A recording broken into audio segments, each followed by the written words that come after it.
Okay, student, good evening. Let's start with today's session. So this is going to be our session number 4th, and we are slowly and steadily moving ahead with the coverage of syllabus one by one, and we are peeling off all important layers which are very essential for the important inputs related to the study of constitution.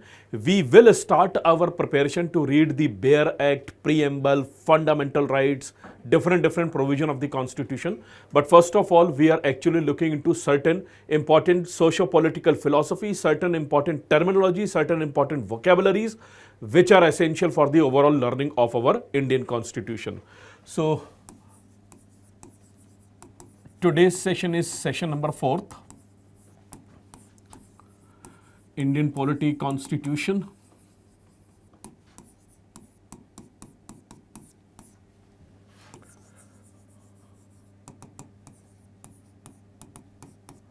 And as I usually proceed ahead with the one understanding of the syllabus. So in my last session, I was started with one very important area. I have already covered this particular part. This particular part in my last session, I've dealt with it.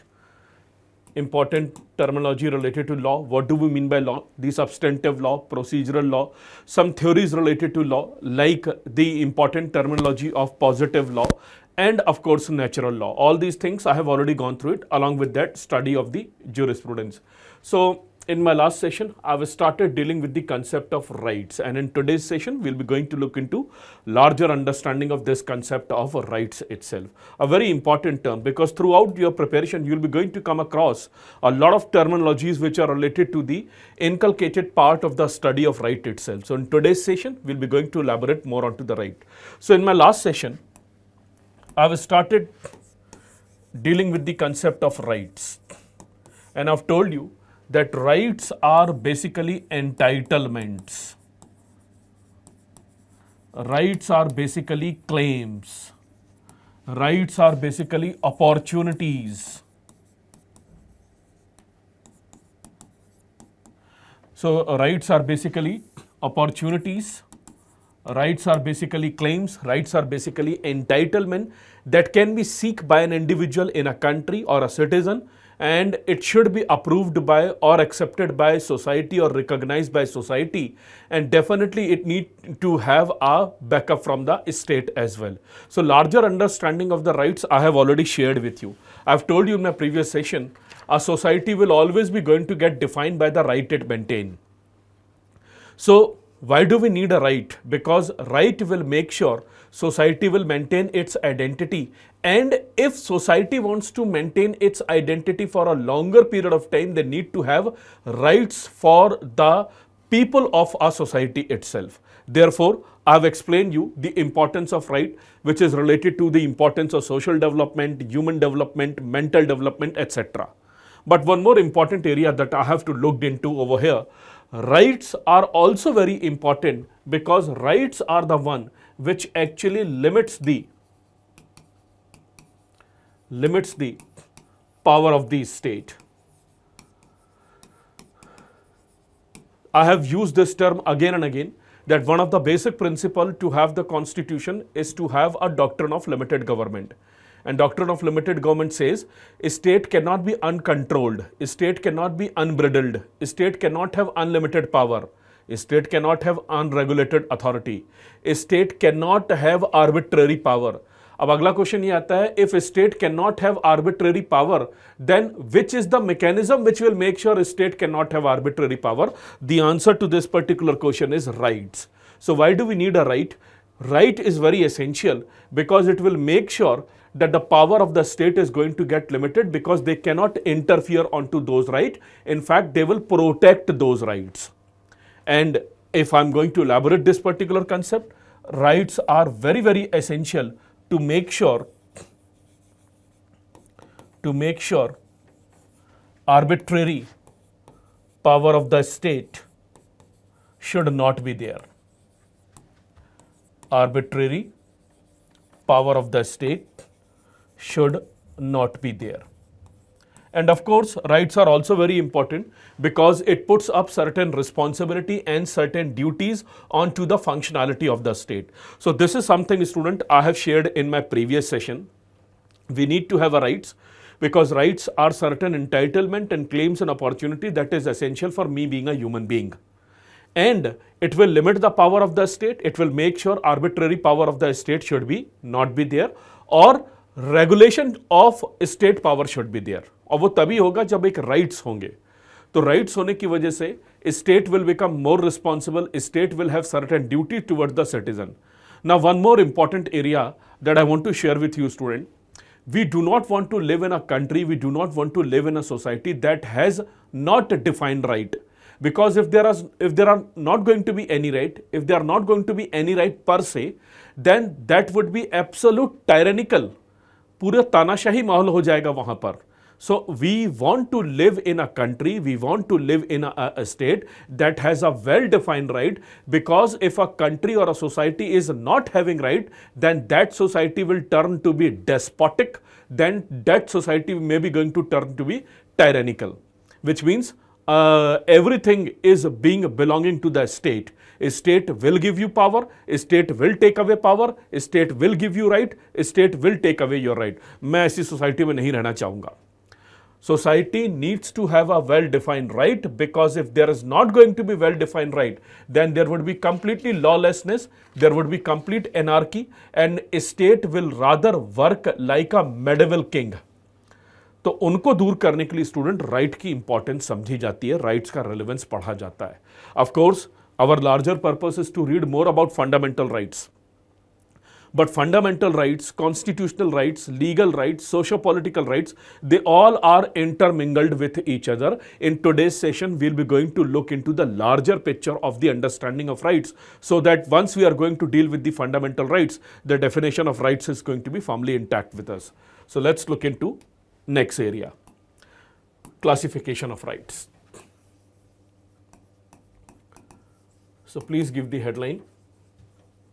Different type of rights, classification of rights. So in classification of rights, the first right that is normally been explained is moral rights. So what do we mean by moral right? As the word moral is related, been over here. So moral is related to human dignity, any right which is related to human dignity, but it is not been written. Any right which is more or less related to human dignity and it has not been written, it has largely been dependent on the general good conscience of the society or general good conscience of the people. So how will you define moral rights? I'll give you one very basic example of it. For example, if I'm writing this sentence, I hope you can understand this particular sentence. If I'm going to write this sentence, if I am going to write this sentence, I have the moral right to be treated well. I have the moral right to be treated well. Now, what do we mean by this statement? I have the moral right to be treated well. It actually means, as a human being, I deserve to be treated well. You cannot actually question mark the human dignity associated with me. I am a human being, and being a human being, being a children of the God, it is absolute duty of yours to treat me with certain dignity. Now, as a human being, I am claiming, now I am not claiming, मैं घर के बाहर निकल के claim नहीं कर रहा हूँ. I am not claiming outside my home. This is something, a larger understanding between various elements of the society, that any person who is living in a society needs to be treated well, because every person has a certain moral right associated with himself or herself being a human being itself. So how would you define, student, moral right? Moral right are basically more or less related to general conscience of the society based upon what is right and what is wrong. So moral right are related to general conscience. Conscience मतलब अंतरात्मा की आवाज. General conscience of the society that this is something good and this is something bad. Now, based upon this goodness and based upon this badness, we are actually going to depict the reality of the moral right itself. What is the problem with the moral right, student? Moral right are not written law. They are not written law. And since they are not written law, they are not enforced by court. आप court में जाके कह नहीं सकते कि मुझे इसने ठीक से ट्रीट नहीं किया. It is actually a violation of my moral right, therefore he should be punished. So the problem with moral right is they are not a written law and they are not enforced by any court. They are not being enforced by any court. Of course, if there is nothing called as a written law, something which is being directly derived from the moral conscience of the society, so it's all up to the collective wisdom of the society, collective unit of the society to decide what is right and what is wrong.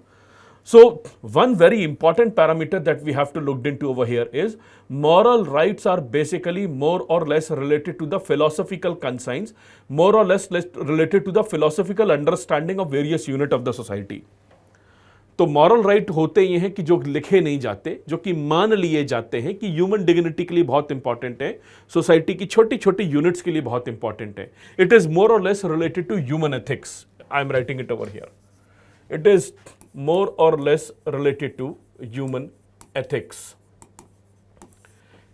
and by and large people follow those moral rights. For example, let me give you a very beautiful example, a very important example. I hope it makes more sense over here.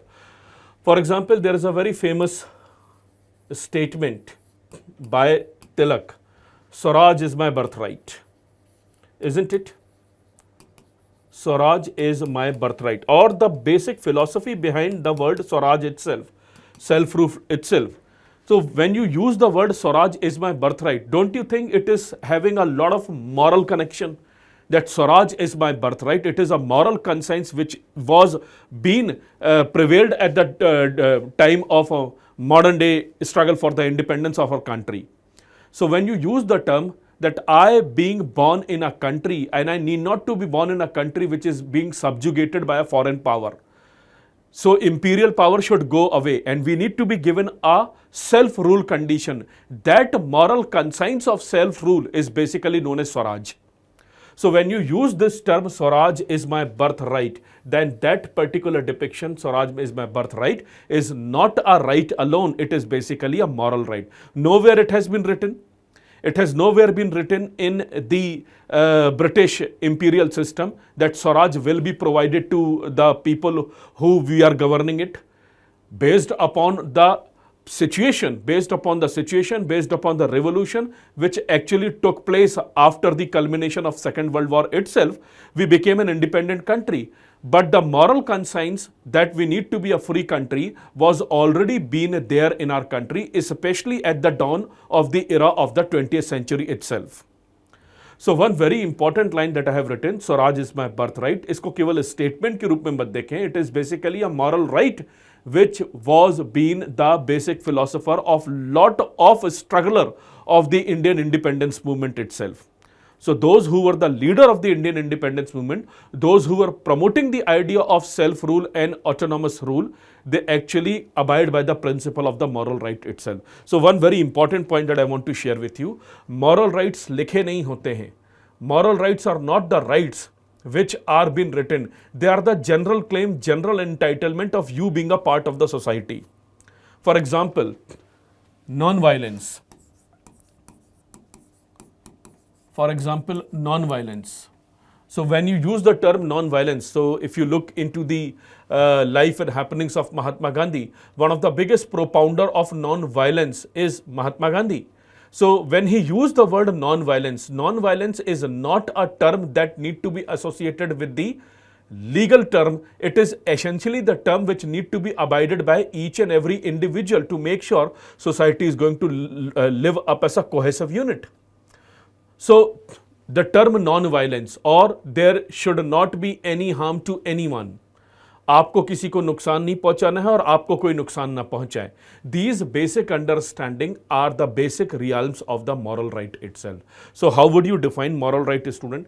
Moral rights are those rights which are actually related to human dignity, which are related to the general good conscience of the society, which are related to the good collective conscience of the society, which is what is good, what is bad, and they are not been written as a matter of law, and therefore they are not enforced by court. So a lot of people are there who actually do not consider moral right to be a right. They actually consider moral right to be a philosophy that need to be followed behind a written law. So one basic understanding of the moral right is it is actually related to the conscience, and conscience actually depend upon lot of culture, lot of tradition, and of course at the same time a lot of viable understanding related to the religion itself. Now let me write one example. I'm just writing one example over here.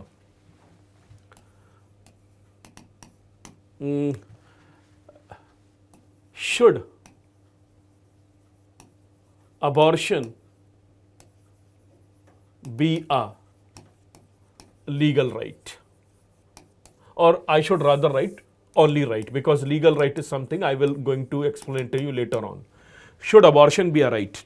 So of course, it sounds very ludicrous. It sounds very laughable at that particular period of time right now in 21st century, that why are you even asking a question, should abortion be a right? Yes, indeed it should be a right.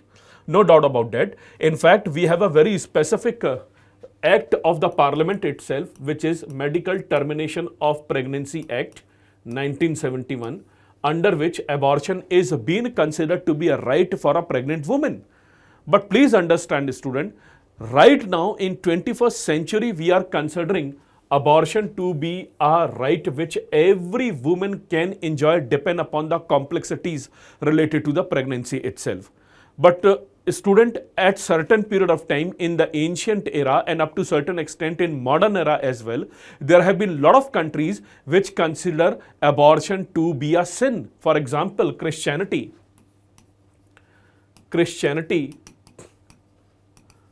consider abortion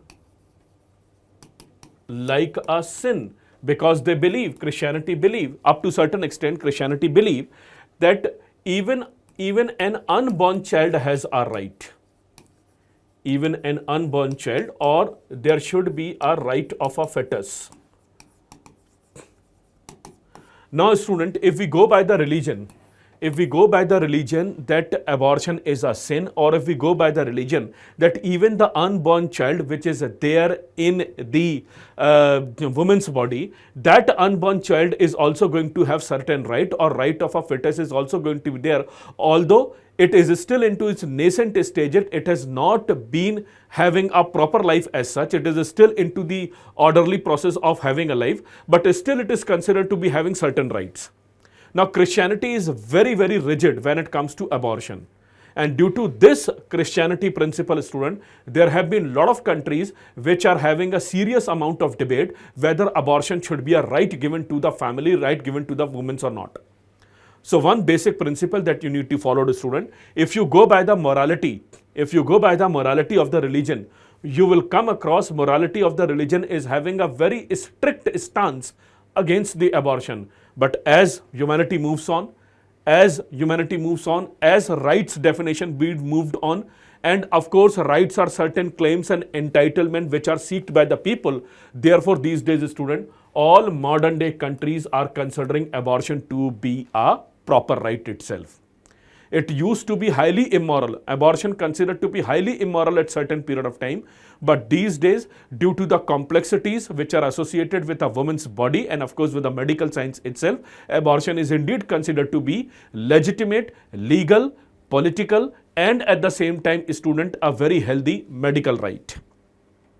तो कल तक कोई right जो था वो religion के चलते immoral माना जाता था, और अब उसे मॉरल माना जाता है, अब उसे कंसिडर किया जाता है. Why exactly? Because I have already written it over here that moral rights are those rights which are related to human dignity, and human dignity basically related to the good conscience. At certain period of time, slavery was considered to be a good activity. That there is someone who is considered to be a master, someone is going to be considered as a slave.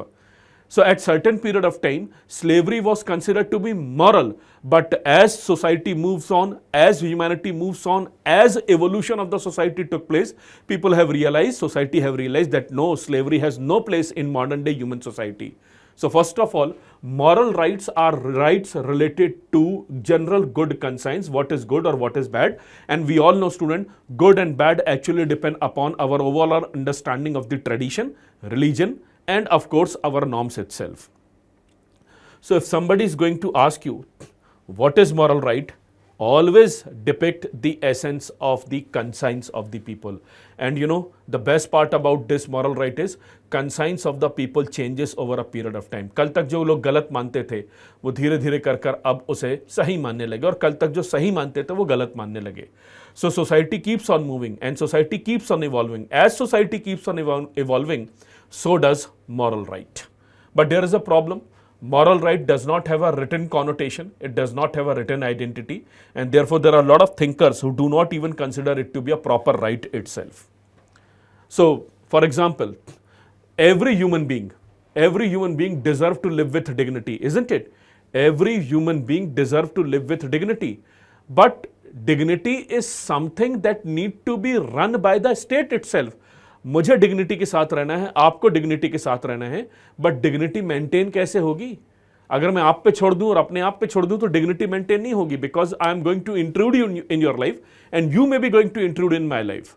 So under this situation, student, it's very, very essential to understand a very valid concept, which is morality cannot be left to the society alone. There should be one authority which will decide that this is the morality, this is the moral standard that need to be followed. Therefore, there should be a proper mechanism under which the essence of moral rights are going to get completely inculcated. हम कुछ चीज़ें society पर छोड़ दें और बोले कि decide कर लेना राइट, नहीं कर पाएंगे वो, क्योंकि तुम्हारे लिए जो मॉरल है वो मेरे लिए इमॉरल होगा. लेकिन अगर सभी के लिए कुछ चीज़ मॉरल है तो उनको ध्यान में रखते जरूर स्टेट कोई लॉ बना सकता है. Therefore student, instead of moral rights, it would be better if we can have legal rights. So the second classification of right is legal rights. So please give the headline, legal rights. So legal right is also a right which is a type of claim, which is a type of entitlement that is going to be sought by the individual. But there is a very unique difference between a moral right and a legal right. Let me write. As far as the moral right is concerned, moral rights depends upon conscience, isn't it? Moral rights depend upon conscience of people, or moral rights is basically depends upon the ethics of the people. Ethics of the people. And there are a lot of thinkers who believe that no, we cannot have a right only depend upon the ethics, only depend upon the conscience of the people. We need to have a well-written law. Therefore, student, there is a theory known as legal right. And what does legal right says? Legal right says rights are only those rights. Rights are only those rights which are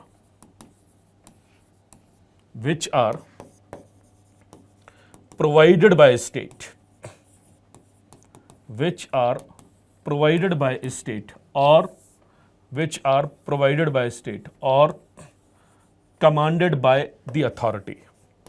Very simple definition and a very essential one.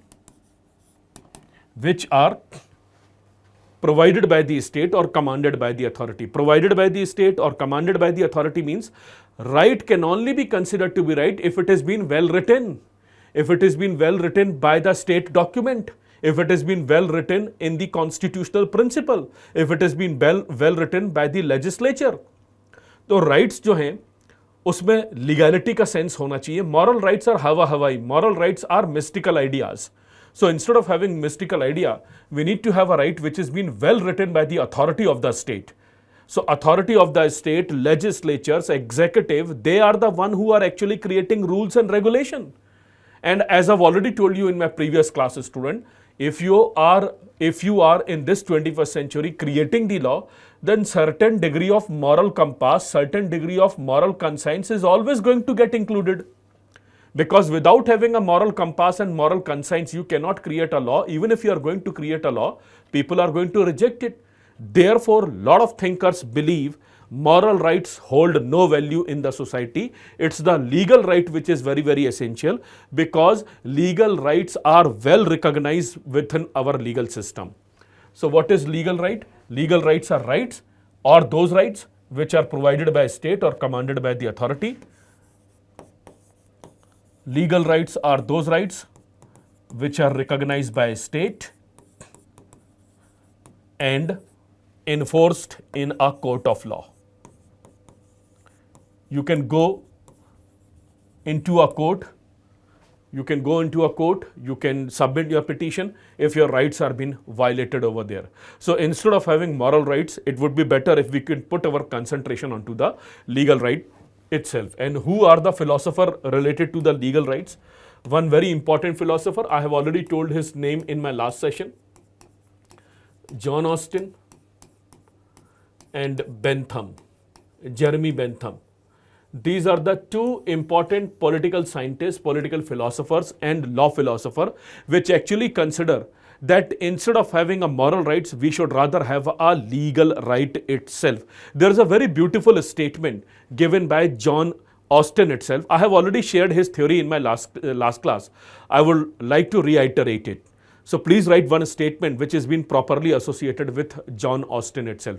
So John Austin कहता है legal right के बारे में, a legal right is a power given by the law and sanctioned by law. Let me write somewhere else.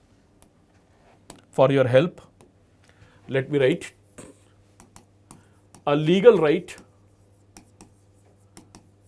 is a right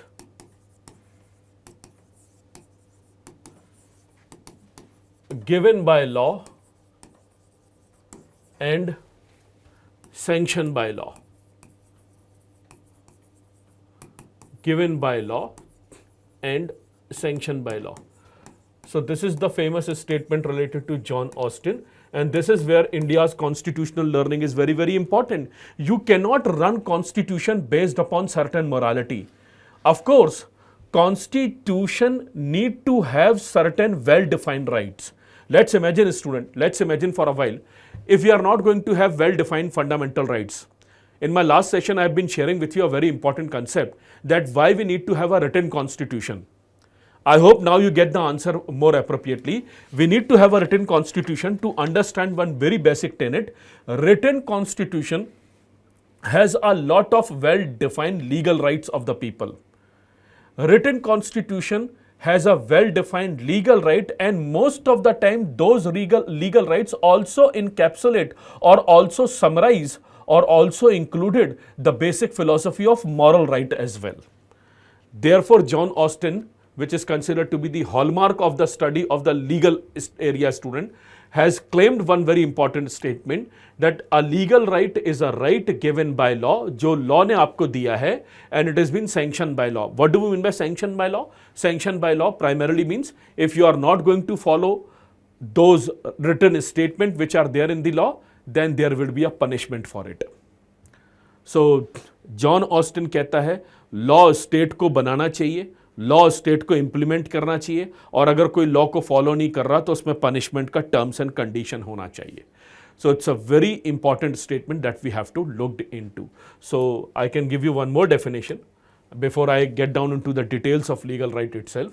One more definition of legal right is, a student,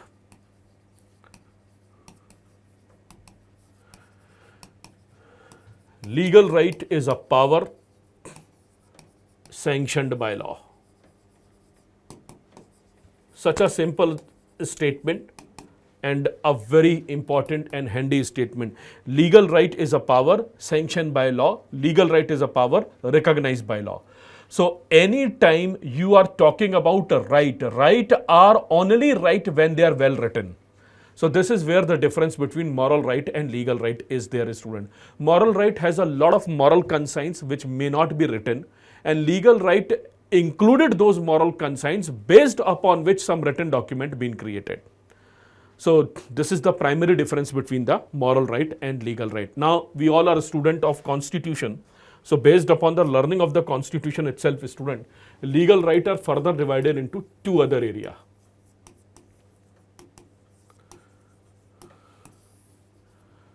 Legal right are now further divided into two other areas as well. तो legal right के दो अलग अलग branches होती हैं. पहली branch होती है the second branch, first branch of legal right is the social civil rights.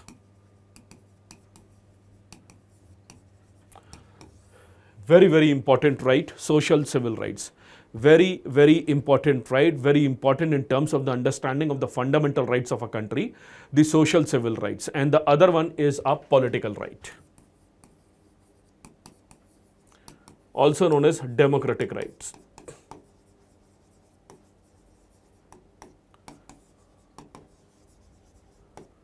Also known as democratic rights. So legal rights are further divided into two areas, commonly known as the social civil rights and commonly known as the democratic right.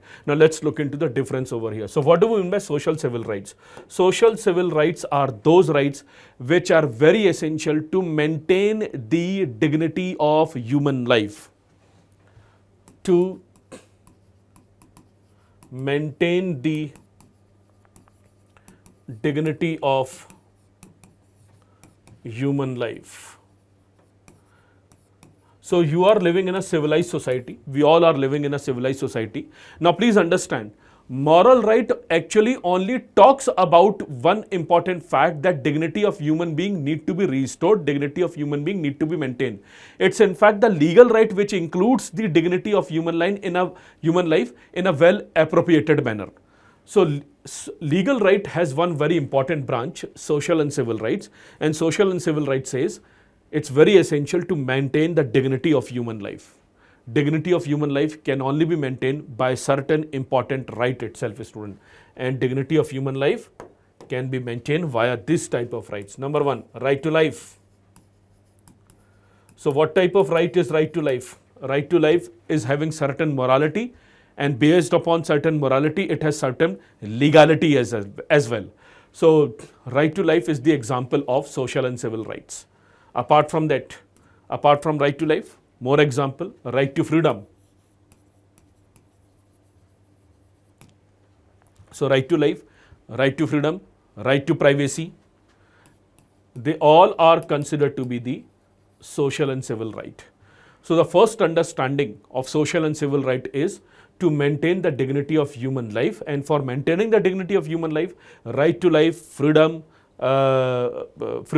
right to privacy, right against slavery, these are all considered to be very important social and civil rights itself. One more definition of social and civil right is, the student, the very basic purpose of social and civil rights is to make sure there should be no discrimination in the society. तो मैं यहाँ ऊपर लिख देता हूँ, social and civil right also means protection against discrimination. It also means protection against discrimination. I hope you people are jotting down your important notes, important content one by one, because these important terminologies are going to be very effective for your overall understanding, writing, recalling, revising, and solving important questions. I have already prepared a one question data bank. As I'll be going to proceed ahead further, as I'll be going to get more mature with a number of classes and of course your understanding, we will definitely going to solve a lot of previous year's question itself. So social and civil rights also means protection against discrimination. There should be no discrimination at all. There should be no discrimination at all. If you treat me as a human being, if I treat you as a human being, then ideally there should be no discrimination. But the word ideally is being included into the moral compass or a moral right. It need to be converted into a legal mechanism, and that legal mechanism is known as legal right. Legal right actually act as the hallmark of fundamental right in a country. तो उस legal right में student social civil rights में protection against discrimination आ जाता है. Protection against discrimination means based upon my disability और ability, based upon my color, based upon my race, based upon my religion. There should be no discrimination at all. And definitely, Indian Constitution Article 15 is definitely one of the most important social and civil right itself. Look, whenever we read Indian polity, or whenever we read terms or terminology related to Indian polity, a lot of students ask question, what is the primary difference between legal right, moral right, natural right, negative right, positive right, fundamental right, constitutional right, social civil rights? All these are intermingled with each other. But as somebody who's preparing for the exam, and as an individual who's teaching you for this exam, it's my duty to make sure every single segregation should be there. अब वो सब एक जगह आके मिल जाता है. Fundamental right उन सारे इंपॉर्टेंट फिलॉसफीज को इंक्लूड कर लेता है, बट उनको पढ़ने से पहले, उन फंडामेंटल राइट्स को पढ़ने से पहले, it's very essential for us to actually master this concept as well. So legal right has one very important branch, student, which is known as the social and civil right, and it has two purposes: to maintain the dignity of human life and to make sure there is not going to be any discrimination. So your right to life, right to privacy, right against slavery, right against discrimination, they are all considered to be a part of the social and civil right itself. Other than that, you have a political right, or commonly known as democratic right. So political right or democratic right are those rights which make us to be a part of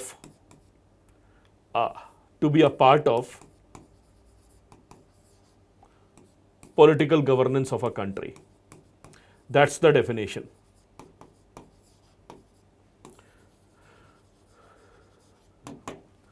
Rights which make us to be a part of political governance of a country, right which will give the authority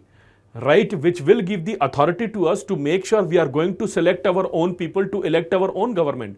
After all, who will create the law? Lawmakers. Who is responsible for legal right in a country? Lawmaker. Who will make sure morality of the society is going to be studied and then converted into a legal right? It's the law maker. तो law maker को select करने की power किसके पास होनी चाहिए? हमारे पास होनी चाहिए.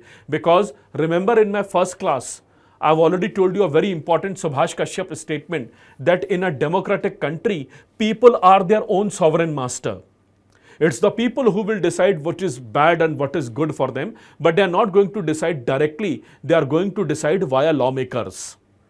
In order to make sure that people are the sovereign of this country, लोग ही मास्टर हैं, लोग ही अपने खुद के मालिक हैं, वो बनाए रखने के लिए ज़रूरी है कि उनके पास क्या होना चाहिए? Certain political rights and democratic right, so that we can take participation in the political governance of a country. So legal right is now further divided into political rights, democratic rights, apart from the social civil rights. Both are same, political rights and democratic rights. Rights which make us to be a part of political governance of a country. And what are the examples out of it? The example is this one: a right to contest election, a right to vote, etc. So right to vote and right to contest election, they all are considered to be a part of the democratic right and political right itself. Hold on for a minute. Hold on for a minute. There is a lot of ambiguity. A lot of students ask, sir, right to vote is a constitutional right or a legal right? I will answer this question later on, definitely. I will answer this question later on, definitely. But first of all, for the initial learning, I am just writing that right to vote is a political right and democratic right. The answer to this particular question is, student, there is a very thin difference between constitutional right and legal right. And there is also a very thin difference between a larger constitutional right and a fundamental right. But first of all, we should study subject from the vices of the subject itself. So right now, I'm just putting my concentration onto a political right and democratic right. Right to contest the election and right to vote in an election is a larger political and democratic right, which sometimes become integrated with the constitutional right itself. But there is a difference between constitutional right and legal right. वो मैं थोड़े समय बाद आपके साथ share कर लूँगा. अभी के लिए केवल इतना याद रखिए that in order to maintain a very well functioning democracy, it's very important to have a voting power. And that voting power is considered to be a political right or a democratic right. And that's what legal right is all about. So let us recall what we have gone through in the past half an hour. Number one, as far as the classification of right is concerned, classification of rights, the first principle is moral right, but it is related to human ethics. Human ethics kept on changing after a certain period of time, depend upon the functionality of the society and of course collective wisdom of the society. Lot of thinkers do not acknowledge moral right to be a right, क्योंकि वो लिखे हुए नहीं है, वो larger understanding पर, और understanding तो कभी भी change हो सकती है. So lot of thinkers do not acknowledge it to be a right because it is based upon the general conscience. Of course, conscience can be good or bad, but if it is a conscience, it is going to be considered to be moral standard. Very beautiful example was Swaraj is my birthright. And I have already told you, in ancient time, even Aristotle acknowledged slavery to be correct. क्योंकि उस समय की जो ancient civilisation थी, उसमें slavery को सही माना जाता था. आज नहीं माना जाता, उस समय सही माना जाता था. और अगर हम चेंज नहीं होते, मॉरल को चेंज नहीं करते, तो कभी भी हम स्लेवरी को रोकने के लिए लॉ नहीं बनाते. So lot of thinkers do not acknowledge moral right to be a proper right, but they do believe one thing: good conscience or bad conscience should always be calculated, should always be learnt before we actually move towards the creation of the legal right. And I've given you the example of abortion. So abortion was considered to be immoral, but these days it is considered to be legal. These days it is not considered to be moral or immoral, it is considered to be legal. And that legal parameter of abortion also included certain morality related to it.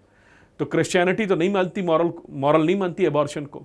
और अभी America में एक बहुत बड़ा debate भी हुआ था couple of years ago, which was related to a very famous case, Roe versus Wade. Just go to Google and type Roe versus Wade. Let me help you out. Let me type a very famous case, Roe versus Wade. Then you will realize the importance of moral and legal right. Okay.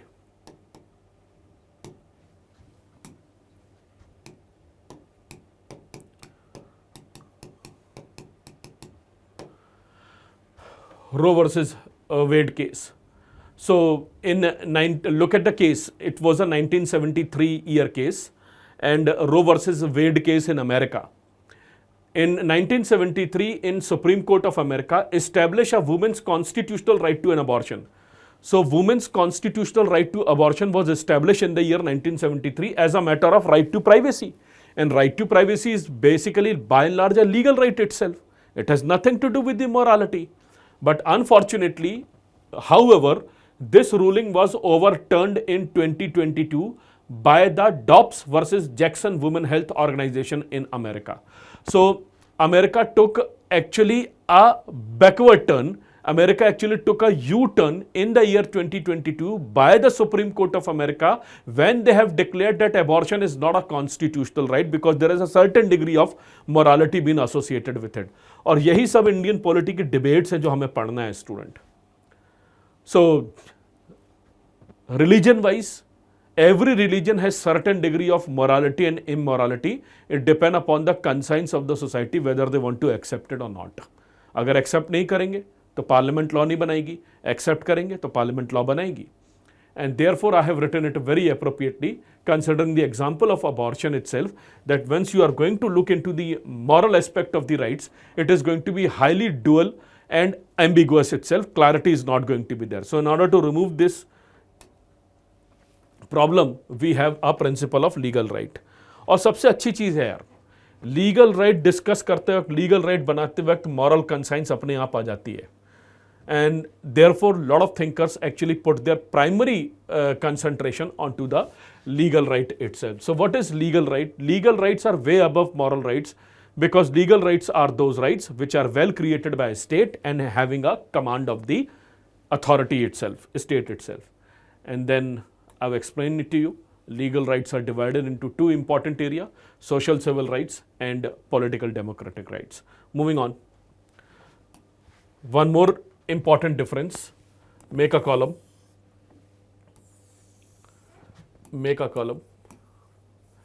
On one side, write negative right, and on one side, write positive right. On one hand, we are going to write a term negative right, and on the other hand, we are going to write the term positive right. What do we mean by negative? What do we mean by positive right? Let's look into it one by one. Negative right means those right in which a state is not going to interfere, or a state will not have any type of restrictions as such. So negative rights are those rights. Negative rights are those rights under which a state will not interfere. A state will maintain a distance. A state will not going to get interfere, or a state will have certain degree of refrainment. A state नहीं घुसेगा उसमें. A state will make sure that these are the rights which are very, very essential, for the functioning of the society, and they will make sure that we are not going to enter into these type of rights. Let it be maintained. The basic principles need to be going to get maintained anyhow. So negative rights are actually having one huge amount of expectation, and that expectation is a state is not going to behave in a certain way, or a state is not going to act in a certain way. Negative rights are always very, very important because it makes sure that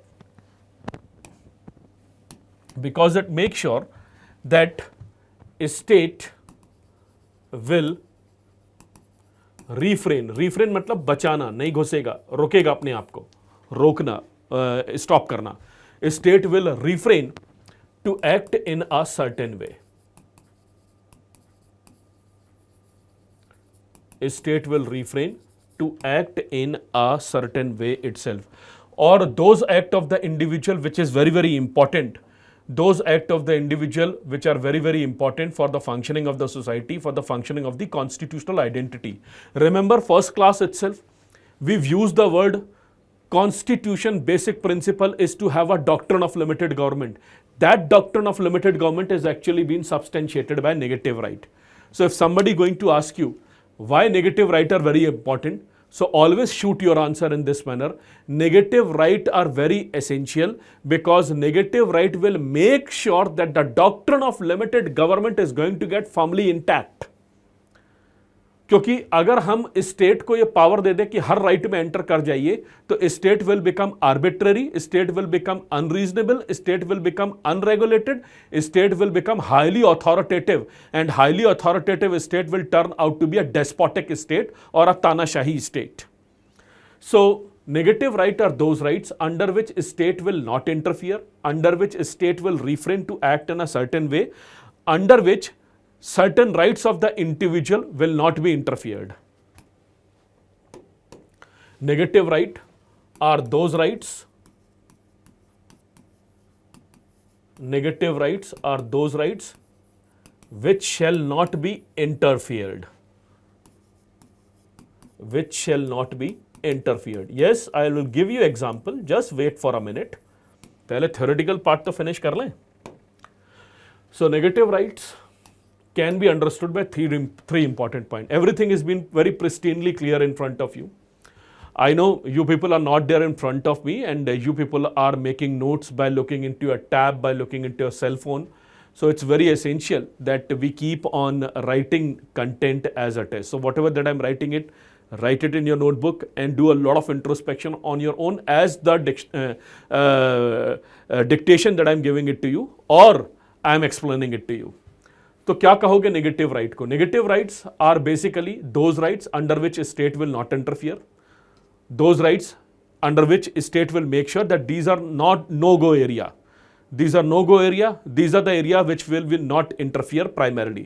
A state will refrain herself to act in a certain way, are those rights which shall not be interfered by a state, which shall not be interfered by a state. Now let us look into example. The best example of negative right is, student, freedom of speech and expression.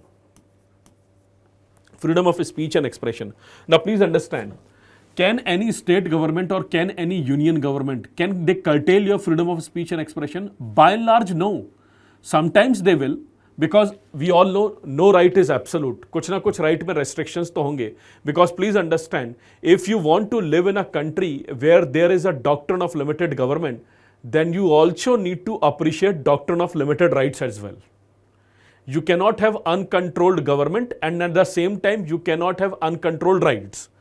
But primarily, most of the time, your freedom of speech and expression can never be taken away. Ideally, it can never be taken away. So the basic principle which any government need to work is to make sure freedom of speech and expression through digital medium, through internet medium, through the medium of media, whether a print media or electronic media, it need to be appreciated, it need to be maintained. With some serious exception, and those exceptions can only be used under some serious condition. So effectively speaking, student, freedom of speech and expression is your negative right. Why negative rights are very essential? Because negative rights are those type of rights which will make sure your freedom is going to get maintained. So when I use the term freedom of speech and expression, सबसे पहले prima facie government will never want to interfere onto it. They will make sure that they will refrain from acting onto it. They may be going to enter, they may be going to act onto it, but only in some serious circumstances. Unfortunately, we are witnessing in lot of non-serious circumstances, government actually enter into the freedom of speech and expression. And this is where matter actually landed upon to the court. So the hallmark of Indian Constitution is Indian Constitution supports the idea of negative right with the principles of Article 19 and up to certain extent Article 21 as well. Because Article 21 says right to live. So right to live with dignity can only be possible when a state is not going to get interfere in a certain manner. ऐसा होता है कि state को interfere करना पड़ता है, but कुछ चीजों के अकॉर्डिंगली इंटरफियर करना पड़ता है, कुछ प्रोसेस के अकॉर्डिंग. अनकंट्रोल्ड तरीके से स्टेट इंटरफियर नहीं कर सकता. And this is what the larger principle of negative right is all about. अच्छा, let me give you one example. Let's say can government put a ban on internet? Should they ban on internet or should they put a ban on internet? Answer to this question is very straightforward. Your answer should be in this manner. Sir, most of the time internet is very important for students, internet is very important for business activity, internet is very important for information spreading. And right to internet is very much a fundamental right. Right to internet is one of the most important socio-political right. It's one of the most important socio-political legal right. It should be maintained. But my question is, can it be put under ban? Then your answer would be, yes sir, it can be put under ban, but that banning need to be done after some serious discussion. Banning need to be done after some serious discussion or after some serious introspection. इसलिए मैंने लिखा है student, state will refrain to act in a certain way. State जानबूझ के internet बंद नहीं कर देगा, केवल तभी करेगा जब बहुत अलार्मिंग और सीरियस सिचुएशन आएगी, like rumours are going on, riots are going on, civil war going on, and a condition of a law and order been going on where people are not convincing to each other and they are having a situation where rumors are taking a toll onto them. So please understand, negative rights are those rights under which a state will not interfere or a state will refrain herself to not interfere. State कहेगा कि नहीं यार इस area में inter नहीं करेंगे, ये हमारा काम नहीं है, जरूरत पड़ेगी तो करेंगे, लेकिन बाय एंड लार्ज नहीं करेंगे. अगर दंगे हो रहे होंगे तो इंटरनेट को बैन करेंगे, otherwise right to internet is very much a part of freedom of speech and expression. It is very much a part of right to information and right to information has already been acknowledged as the fundamental right in the corridors of the Supreme Court itself. So this is what negative right is all about. Now what do we mean by political right? Positive right. What do we mean by positive right? Positive rights are those rights which are opposite to what negative right is all about. Positive rights are those rights under which a state is expected to behave in a certain manner. Or those rights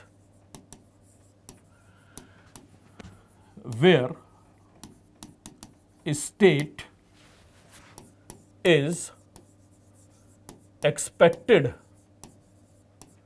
to behave in a certain manner. In a certain manner. Or you can write one more definition.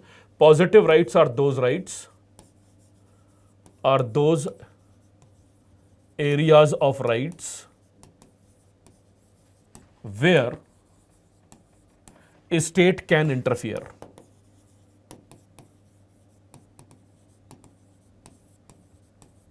Where a state can interfere or expected to interfere.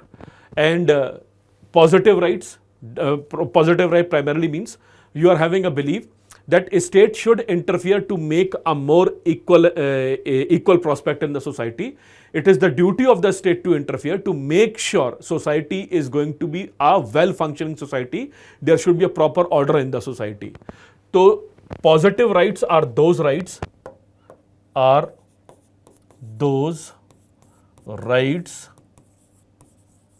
where a state will interfere to promote welfare. To promote welfare. To promote welfare. So this is what student, the positive right is all about. Positive right is the expectation from the state. So there are two type of expectation, student. There are two special type of expectation. For example, there are two type of expectation you have from your parents. Every human being, they have actually two type of expectation from their parents. One is the negative expectation, under which you do not want your parents to act in a certain manner. And then there is one more expectation where you want your parents to act in a certain manner. So similar theory goes over here as well, student. When it comes to the rights of the citizen, certain rights of the citizens need to be maintained anyhow. A state should not interfere in order to make sure limited government or doctrine of limited government is going to be there. And then there are certain rights in which a state will interfere to make sure that the situation of welfare or situation of improving the condition of vulnerable people or poor people is going to get increased. तो positive right का मतलब है जहां आप expect करते हो state interfere करेगा. Negative right वो है जहां आप एक्सपेक्ट करते हो स्टेट इंटरफियर नहीं करेगा. And we need to have a balance of negative and positive right. To be very honest, student, to be very honest, there is hardly any area where a state will not interfere. There is hardly any area where a state will not interfere, but they should have a purpose of interference quite clearly. That interference should be either easily done or it should be done with a lot of introspection. वैसे देखा जाए तो शायद ही कोई ऐसा area है, शायद ही कोई ऐसा राइट है जिस पर स्टेट इंटरफियर नहीं कर सकता है. But those right where state can interfere very easily, they are more और less known as positive right. And those rights where a state cannot interfere very easily, they have to do a lot of introspection, which means it is related to a negative right itself. So the basic purpose of negative and positive is very, very clear. Positive is expectation from the state to act in a certain manner or to behave in a certain manner, and negative right is the expectation from the state to not behave in a certain manner. So both these rights are very, very example. Let me give you one example. I guess example will make more sense over here. So Indian Constitution has a very important article, right to life with human dignity, isn't it? Right to life with human dignity. That's what Article 21 is all about. That's what principles of Article 21 is all about. Now please understand. If I'm going to associate only this part, can a state take your right to life? Answer it. Can a state take your right to life, or can a state declare that there would be no right to life for the citizens? Answer is no. So this part, student, right to life, this part, right to life, is basically more or less a negative right. A state cannot interfere and take away your right.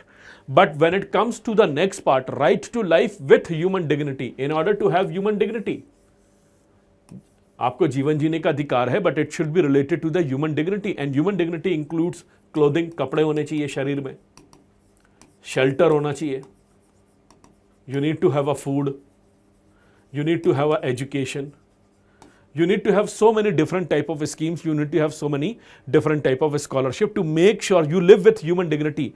I cannot live with human dignity without having clothing, without having shelter, without having security, without having nutrition. I cannot live with human dignity.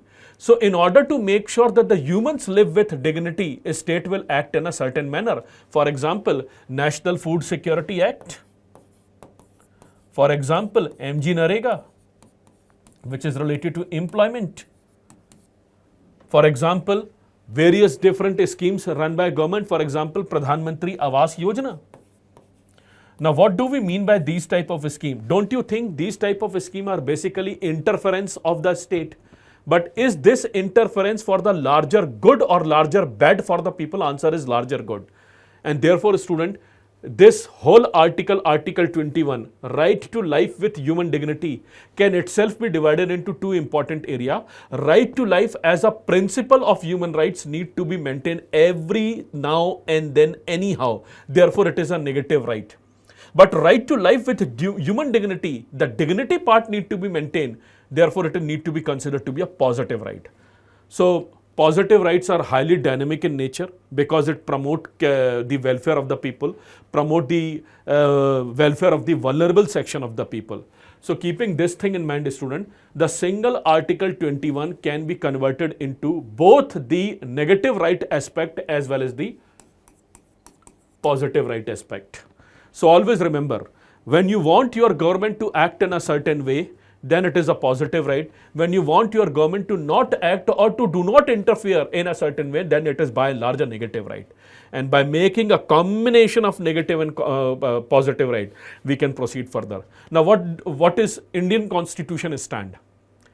The hallmark of Indian Constitution or the utility of Indian Constitution is it encapsulated or summarized the basic philosophy of negative and positive right very well, very, very well.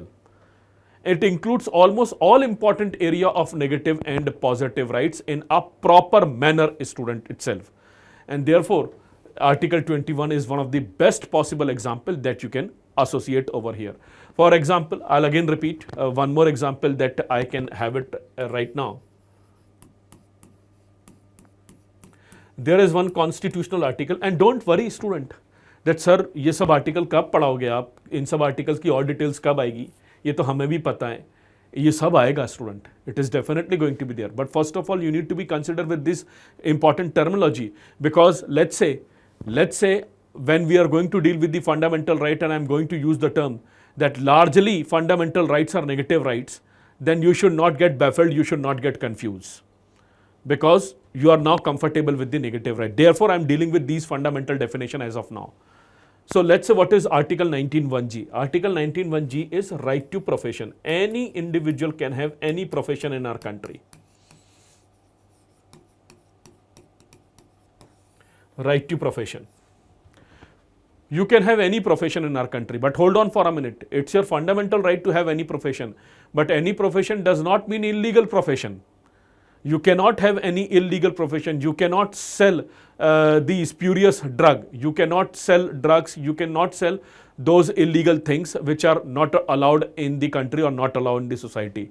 So Article 19(1)(g) is a right to profession. So by and large, it's a negative right, isn't it? By and large is a negative right where a state will not interfere.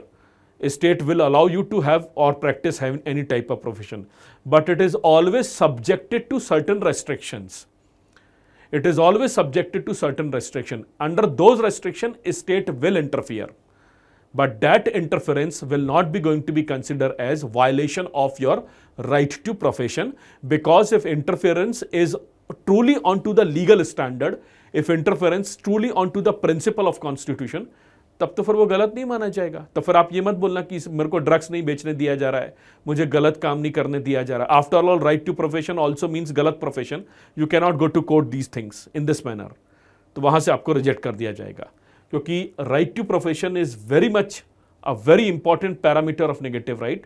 But to make sure there is going to be a proper law and order, there is going to be a proper reasonability in the society, a state may be going to interfere, and that interference cannot be considered to be a violation of a negative right of yours.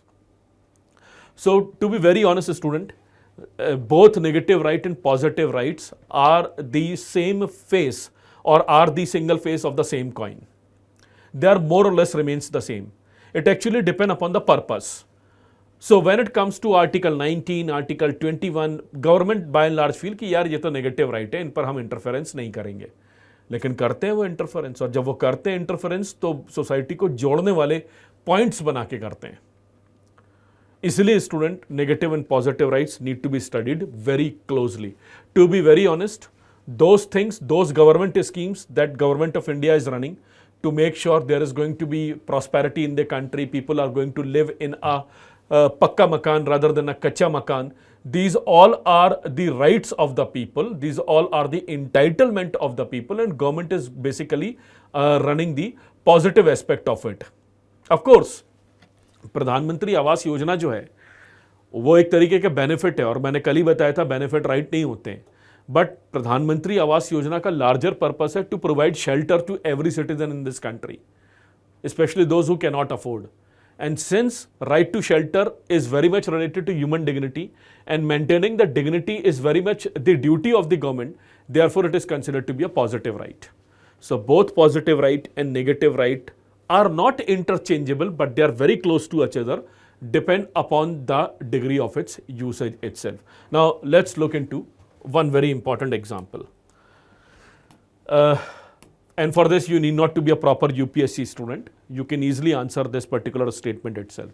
So for example, there is one country which is a capitalist country. I hope you know what is a capitalist country. And then there is one country which is a socialist country. So on one hand, you have a capitalist country. On one hand, you have a socialist country. Capitalist countries are like, European Union, the western part of the world, European Union, America, where government will not interfere in your day-to-day life, where government will not interfere in your businesses, government will allow you to do whatever you want to do. They will have a huge amount of non-interference policy in their mindset, free market. तो capitalist country क्या promote करती है? Free market, सब कुछ market पर छोड़ दो. Everything been left onto the market itself. Everything been left onto the market. Market will decide, forces will decide. So when you look into the reality of the capitalist country are basically more tilted towards the philosophy of negative rights. They are more tilted towards the philosophy of negative rights, which means non-interference.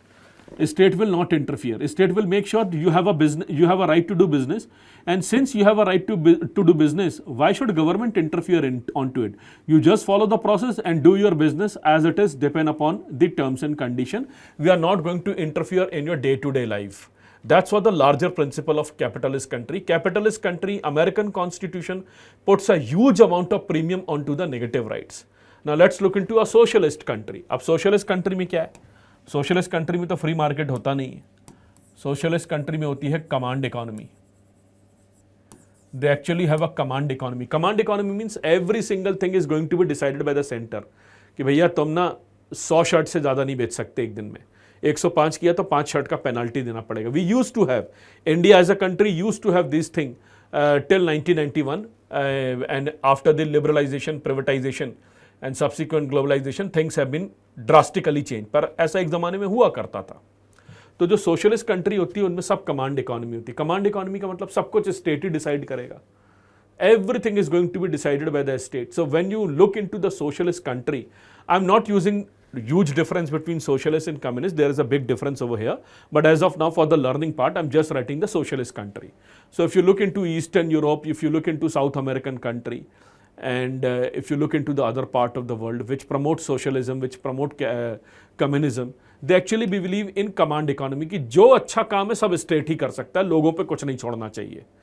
So they have a policy of interference, and that policy of interference means socialist country and their constitution is basically more tilted toward positive rights.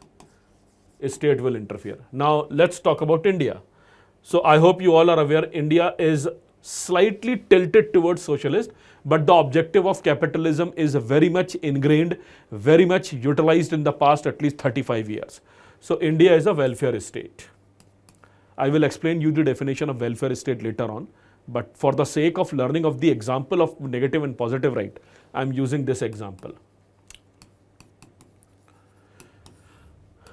So India is a welfare state. So since India is a welfare state, which means our focus would be more onto the poor people, distribution of resources.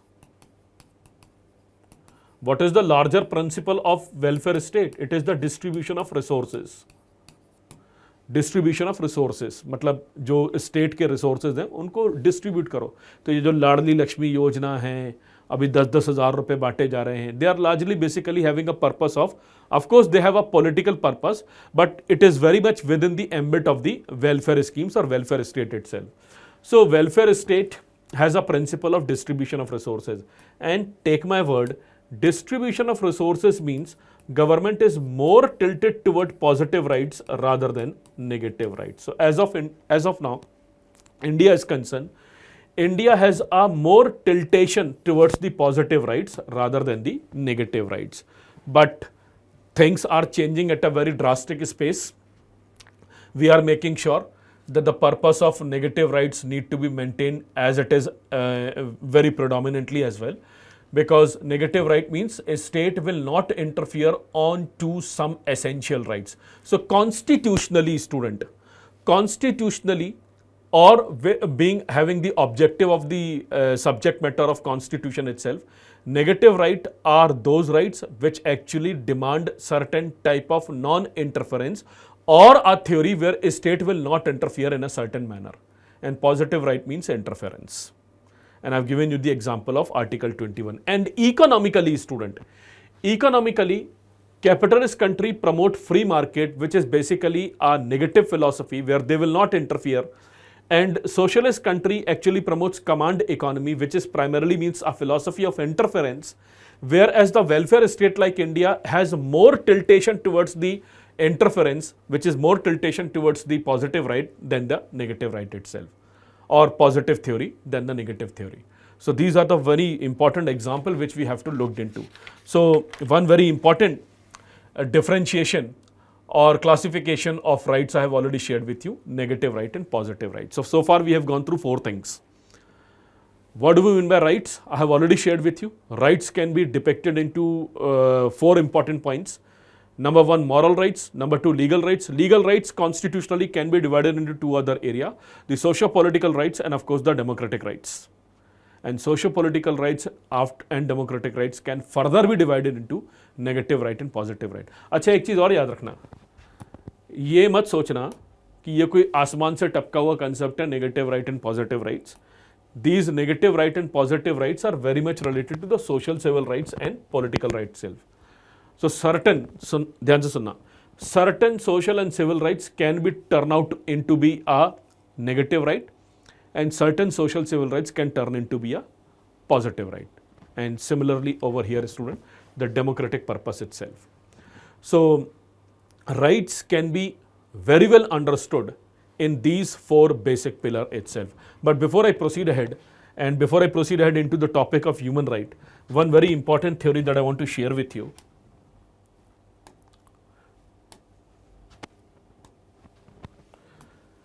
is this part. So please give the headline, theory of rights. So theory of rights or basic philosophy behind rights. जब rights लिखे जाते हैं तो उसके पीछे की philosophy क्या होती है? And please understand, the word law, the word rights, they are important ingredient of the construction of constitution. So when basic philosophy of law is going to be cleared, when basic philosophy of rights is going to get clear, then definitely you'll be going to have more understanding of the basic philosophy behind constitution as well, which can be converted into one single word, constitutionalism. So theory of rights can be understood in this manner, which is known as basic philosophy of rights, or I should rather say basic philosophy based upon which rights have been created. Basic philosophy based upon which rights have been created. So far you have gone through 4 types of rights, isn't it? You've gone through moral rights, you've gone through legal rights, you've gone through negative rights, you've gone through positive rights. Legal rights are further divided into social civil rights, which are very much important for the fundamental aspect of learning constitution. Social civil rights, which means there should be no discrimination, and at the same time human dignity need to be maintained. And other than that, you have gone through democratic rights, isn't it? This is the classification that you have gone through. अब जरा ये पढ़ने की कोशिश करो कि ये सारे राइट्स जो बनते हैं, इनको बनाने के पीछे की फिलॉसफी क्या होती है. Whenever you'll be going to have a negative right, positive right, social rights, civil rights, which are very essential for the dignity of human being, or a democratic right, there has to be a philosophy, there has to be a logic, there has to be a rationale based upon which the rights are going to get created. So let's look into those rationale, let's look into those logic, let's look into those understanding. So theory of rights or a basic philosophy of right. So first, theory of right, basic philosophy of right. Number 1, very important, very useful from our examination point of view, theory of natural rights. Theory of natural rights. Now comes a new term, natural right. अब ये मत सोचना कि sir ये natural right कोई नया right होता है क्या? नहीं, natural right is the theory, natural right is the philosophy. Take my word, natural right is the philosophy based upon which the different type of social civil rights, fundamental rights, or the negative positive rights are going to get created. So let's look into the theory of natural right. So student, natural right as a theory became very popular in the era of enlightenment. Became very popular in the era of enlightenment. Enlightenment was a time period in the Europe itself, and enlightenment is that particular area where relationship between state and citizen became the very important topic under discussion. Relationship between citizens and state. What ideally should be the relationship between state and citizen? This was one of the biggest important point of discussion politically under the enlightenment. Enlightenment कभी नहीं होता अगर scientific inquiry नहीं होती, scientific development नहीं होता. That scientific development and scientific acquaintanceship actually puts a lot of question in front of religion, and people have realized a state should not be run based upon the religious philosophy. A state should be run based upon the requirement of the people itself. So enlightenment was a very important chapter in the human history itself, student. I cannot grab you, or I cannot give you more detail related to the topic of enlightenment. I cannot grab your mind onto only the enlightenment. Let me talk about the core topic itself. So immediately after the period of enlightenment, student, there were a lot of discussion that what should be the relationship between citizen and state, and one of the biggest outcome of enlightenment was that there should be more freedom for citizens. There should be more freedom, और अभी ऐसी लिख दे रहा हूं, उसको explain बाद में करूंगा. There should be more civil liberties. लोगों को आज़ादी और मिलनी चाहिए. और आज़ादी किससे? आज़ादी देश में और आज़ादी स्टेट के इंटरफेरेंस से. State cannot have uncontrolled interference. State cannot have undefined interference. We need to have azadi, we need to have freedom, we need to have a civil liberties within the state itself. And this was the biggest turning point of the political science or of the learning chapter of the constitution itself. Enlightenment plays a very important role in describing the relationship between citizen and state, and it described that there should be more freedom for citizens, more civil liberties for citizens. और ऐसे में एक thinker सामने आया who considered to be the pioneer in describing the theory of natural right, and that was John Locke. So what is natural right, student? Natural rights are not guaranteed by the state. They are actually inherited by human beings through their birth itself. I'll repeat. Natural rights are not being guaranteed by the state. Natural rights are actually being inherited by human being through birth itself. The day a boy or a girl is going to be born in a state, they are going to inherit some natural rights. So natural rights are basically those rights which actually derive from nature, which actually derive from God, which actually derive from certain divinity power. So the moment you are going to born as a boy or a girl or a man or a woman, you are definitely going to have certain type of natural right from day one itself. And the duty of the state is to protect those rights. So what is the theory behind natural right? John Locke ने एक 1699 में एक document लिखा, two treaties on government, and actually he describes the relationship between citizen and the states. So as per his wisdom, as per his learning, he believed that natural right should be protected by the state. A state has a duty to make sure every citizen's natural right is going to be firmly intact. Then people have asked, can you please elaborate more onto natural right? And he defined natural right in this manner. So I'm writing it. Natural right are those rights which are inherited, यानी कि inherited का मतलब क्या होता है? Inheritance बोलते हैं ना, पिता से बेटे को मिला, बेटे से फिर उसके बेटे को मिला, so on and so forth. So natural right are those rights which are inherited in humans, which are inherited in humans, which are inherited in humans. They are not talking about some English people or some French people. Inherited in humans are those rights which are inherited in human by birth. By birth. And a state has a duty to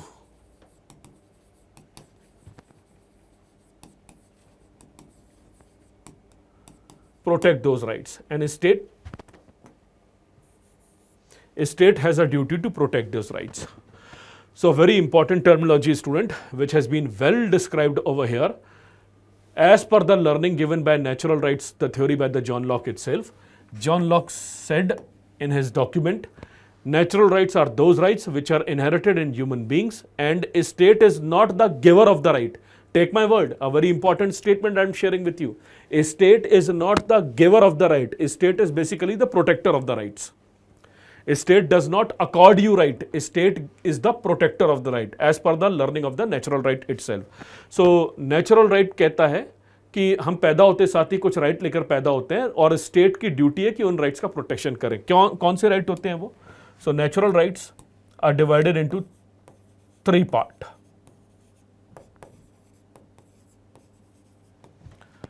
life, liberty, please write these 3 important terms, and property. Life, liberty and property. So as per the constitutional learning of natural rights itself, natural right means a person is going to born with a certain natural inherited rights. These rights are further divided into life, liberty and property. And what is the primary duty of the state? The primary duty of the state to make sure these rights are going to be maintained. A state has the existential duty. If a state wants to exist, they need to fulfill their duty. And that duty is everybody's life, everybody's liberty, everybody's property is going to get maintained. Property means whatever that you are going to earn with your help, you need to have a right to enjoy that particular property. Property means anything with your earning, with your capacity, you have a first right over it. You have a first right over it. So this was the larger principle, student, as been very well explained under the theory of natural right itself. Student, natural right plays a very, very important role. Right now, student, right now, as somebody who is being a student of a constitution, right now natural right is not considered to be that much essential because a lot of thinking has been gone through. But at certain period of time, natural right plays a very, very important role in lot of important documents, which I'm going to write it right now. So before I proceed further, it's a very important thing, student, natural right. Now please don't get confused with natural law. Natural law was different. It was law, student. It was completely different. Yesterday, you've gone through the philosophy of the natural law. So natural law was more or less related to certain type of moral, certain type of ethics, certain type of good conscience, which is available among the human itself. कल बताया था ना आप लोगों को natural law क्या होते हैं? Theory of natural law. So theory of natural law is different, and theory of natural law is slightly different, student. It is not considered to be that much relevant as far as rights understanding is concerned. So please don't get confused with the parameter of natural law compared to the parameter of natural rights. Natural rights is what we are studying right now. And look at a beautiful description. हम सब पैदा होते हैं inherited with certain basic rights, and those basic rights are going to be there till our death itself, and it's the duty of the state to make sure those rights are going to get protected. A state is not the provider of natural right, a state is the protector of natural right. ये लिख लेना कहीं side में. A state is not the provider of natural right, a state is indeed the protector of natural right. And natural right is further divided into life, liberty and property itself. Now let's look into one more area. Traces of natural right or evidences of natural right. So this philosophy of natural right is basically not a right. Natural right is basically not a right. It is basically a larger constitutional philosophy, isn't it? Because after all, you are reading theory of right. You are reading actually the philosophy of right. So it is basically a philosophy of right. So traces of natural right and evidences of natural right can be found in so many important examples, student. So first of all, example can be found in this manner. Natural right का एक पहला example है English Bill of Rights. Number one, English Bill of Rights, which is considered to be very important document for the unwritten constitution of Britain. English Bill of Rights. Why English Bill of Rights is very important? Because I have already explained it to you. Now I'm repeating it once again. English Bill of Rights जो कि 1689 है में हुआ था, और उसने ये तय किया था that Parliament is more supreme than monarchy. It established the parliamentary supremacy.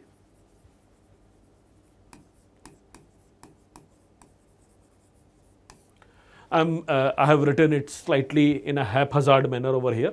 That's monarchy.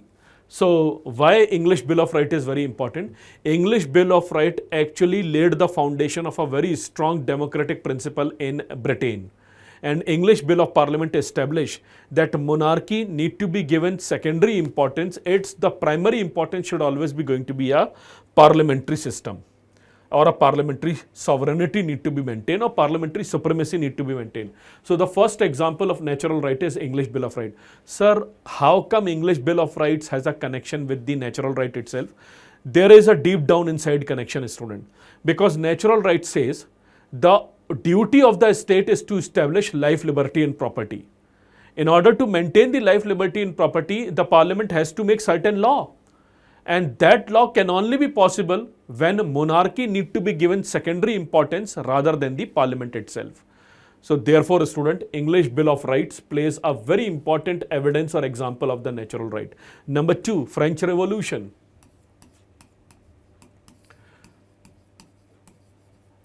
The French Revolution. After all, student, if you look into the previous slide itself, what exactly is the previous slide that I have written it over here? That after the era of enlightenment, people were asking for more rights, people were asking for more freedom, people were asking for more civil liberties, and they do not want to live in a country or in a situation where a state has arbitrary power, isn't it? They do not want to live in that situation, whether they are being ruled by a king, whether they have been ruled by a monarch, or whether even if there is a democratic culture, they need not to be in a situation where a state is having uncontrolled and unregulated power. तो लोगों ने revolution चालू कर दिए थे enlightenment के बाद, और वो जो रेवोल्यूशन थे उसमें नेचुरल राइट और जॉन लॉक का जो फिलॉसफी था वो बहुत इंपॉर्टेंट था student. And to be very honest, student, hardly any constitution of the world which is not inculcating the behavior of the John Locke. Please understand one very basic parameter. What you are doing right now, student, you are actually learning the concepts of Indian Constitution. And learning the concept of Indian Constitution means you need to learn those basic philosophy which are very much related to the creation of the Constitution. तो सोचो जब America का constitution बना होगा, जब Britain का unwritten constitution या culture बना होगा, या दुनिया के और भी कॉन्स्टिट्यूशन बने होंगे, फिर इंडिया का गवर्नमेंट ऑफ इंडिया एक्ट बना होगा, उन सबको ध्यान में रखते हुए कॉन्स्टिट्यूएंट असेंबली के हमारे मेंबर्स ने कॉन्स्टिट्यूशन बनाया होगा, तो उन्होंने ये सब फिलॉसफी शेयर की होगी ना. And based upon these philosophy, we have Article 21, Article 19, Article 14, DPSP, fundamental right, power of the state, power of the Prime Minister, Council of Minister. All these things are being well discussed in the Constituent Assembly itself. तो अगर ये basic philosophy समझ में आ जाएगी तो Indian constitution और अच्छे से समझ में आएगा. सो philosophy given by John Locke plays a very important role in the creation of the constitution of the world. And to be very honest, student, there are at least 4 or 5 thinkers.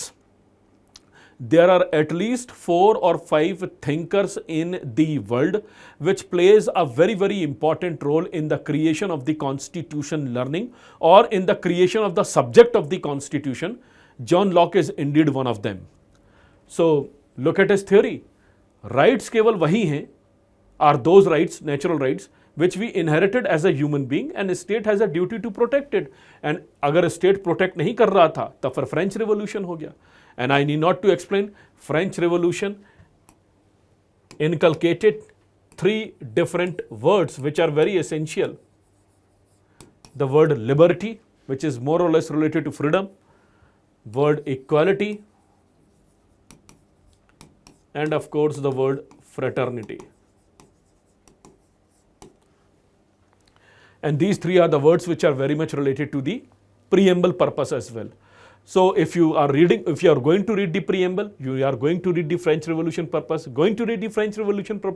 you will come across the importance of the natural right itself. So what is the duty of the state? The duty of the state is to maintain the natural right. And one of the hallmark of the natural right is liberty, equality, fraternity are very essential to have a parameter of proper functioning of day-to-day life as well as liberty. तो French revolution में student natural right के evidences देखने मिलते हैं. Similarly, the American Constitution, US Bill of Rights,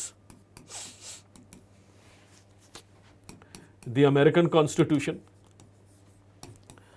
US Bill of Rights, it also promoted the idea of natural rights as well. It also promoted the idea of natural right. Like French Revolution, which has 3 purposes, life, liberty, equality and fraternity. Similarly, student, American Constitution has also 3 purposes, which says life, liberty and pursuit of happiness. तो मैंने आपको भी 3 दिन की class के पहले जो first class था तब मैंने आपको बताया था, one of the most important statement that I shared with you, American constitution directly mention this thing that all men and women are equal in front of the eyes of the state. And if all men and women are going to be equal in front of eye of the state, that's what the larger principle of natural right is all about. So one very important statement is, student, is the US Bill of Right, and US Bill of Right is actually depicting the culture, actually depicting the evidences, actually depicting the philosophy of the natural right itself, where rights of men and citizen need to be appreciated, need to be maintained. Is Indian constitution, अब मैं लिखूंगा नहीं, ये केवल समझाऊंगा क्योंकि ये directly नहीं लिख सकते हम, क्योंकि ये डायरेक्टली मैं एसोसिएट कर रहा हूं, it's not been well written over there in any document. Does Indian constitution appreciate the philosophy of natural right? Yes, it does, because in Indian constitution also we have a very basic purpose of right to life, right to liberty. It's very much involved in our constitutional values as well. although it's a different story that the purpose of natural right or the theory of natural right is being well maintained with the socio-cultural right or a democratic right in our country, which are basically a part of the larger understanding of legal right itself. So again, a very important topic that we have to look into. So I've shared with you the first theory of right, which is natural right. Now let's look into the next theory. Next theory is again related to moral right. That's part number B.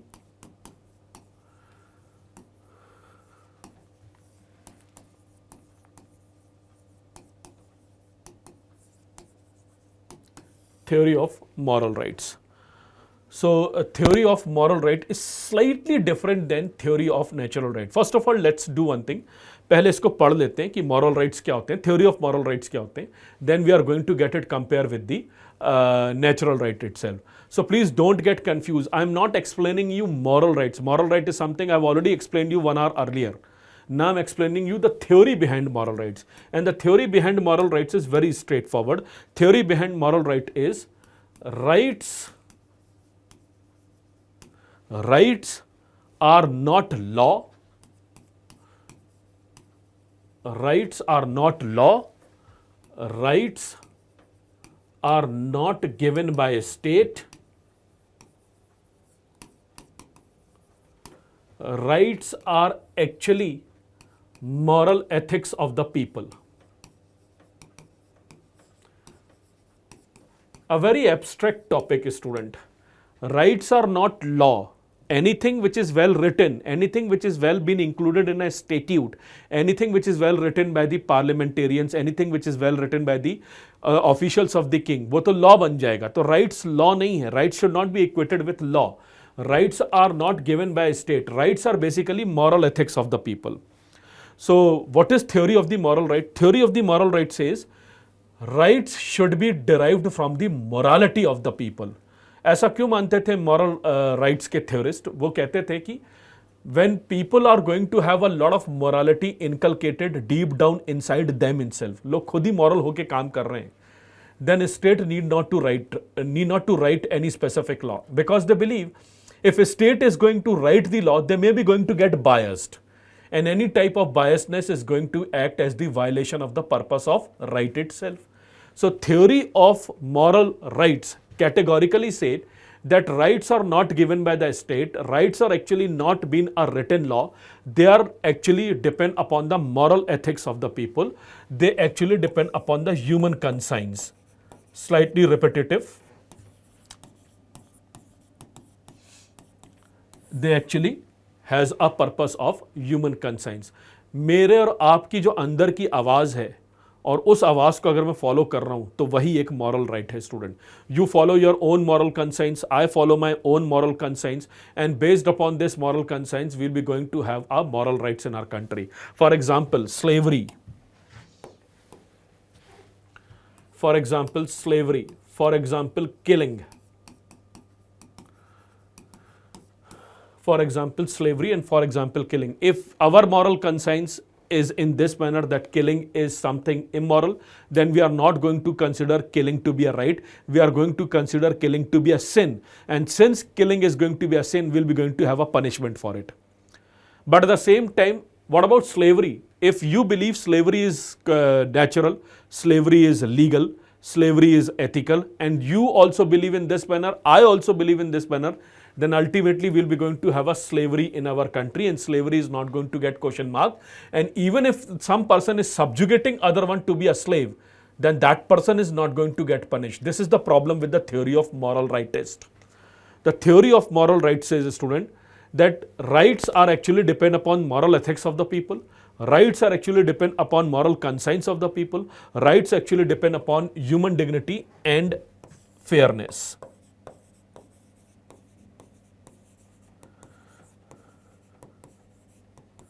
Right actually depend upon human dignity and humanity. I hope you can easily observe there is a problem with this particular type of theory itself, because this particular type of theory is very, very abstract. It is slightly complicated. It is very, very abstract. Sorry, it is very, very abstract. Why it is very, very abstract? Because there can be no defined standard of humanity now. what is considered to be full of humanity right now may not be going to be considered as full of humanity maybe after 50 years, or it was not considered to be full of human purpose earlier as well. तो आज जो human purpose है वो हो सकता है आगे नहीं हो, और हो सकता है पहले नहीं था. So it's a very abstract topic. So based upon this, it's very, very essential to counter this particular theory. The theory of moral rights says कि वही राइट्स अच्छे हैं जो ह्यूमन कंसाइन से जुड़े हुए हैं. तो मॉरल राइट्स की जो थ्योरी जिन्होंने दी है, they actually promote only one basic purpose, and that is moral right itself. Who is the biggest propounder of the theory of moral right or the moral right itself? That's one very famous thinker, Immanuel Kant. Immanuel Kant plays a very, very important role in the teachings related to the rights of moral parameter itself, or a moral right itself. There is a very famous statement being given by the Immanuel Kant itself. I would like you to write that particular statement itself. Please write. As per Kant, every person should be treated with respect. Every person should be treated with respect because of human dignity. Every person should be treated with respect. Every person should be treated with respect because of human dignity. Because of human dignity. Don't you think it is highly abstract and highly academic in nature?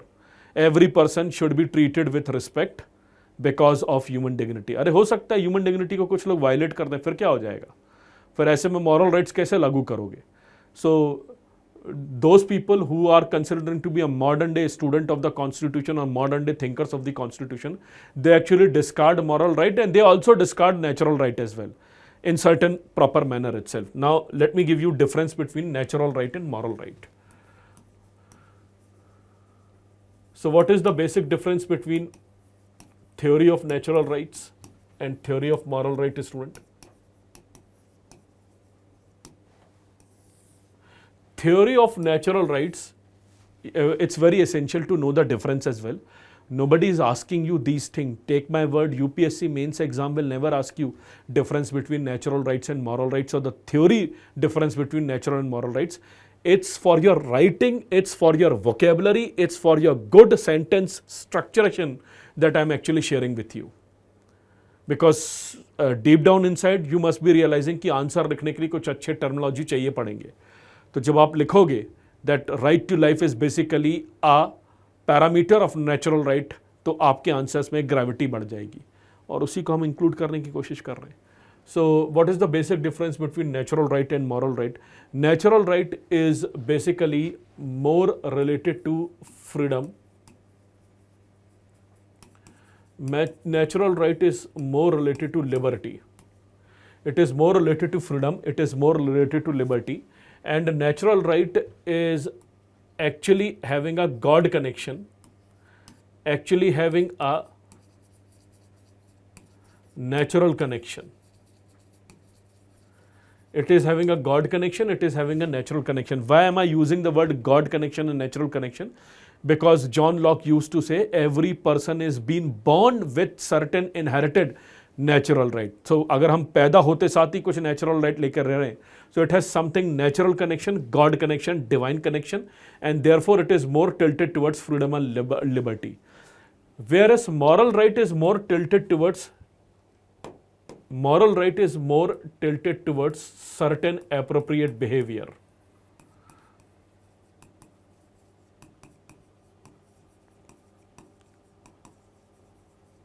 It is tilted towards certain appropriate behavior. Based upon your moral conscience, you will have your behavior, and your behavior will decide the moral rights. Because if your behavior says, thou shall not kill, मुझे किसी को नहीं मारना चाहिए, तो वो भी सामने वाला भी यही सोचेगा, आप भी यही सोचोगे, और हमारी सोसाइटी में moral rights establish हो जाएगा.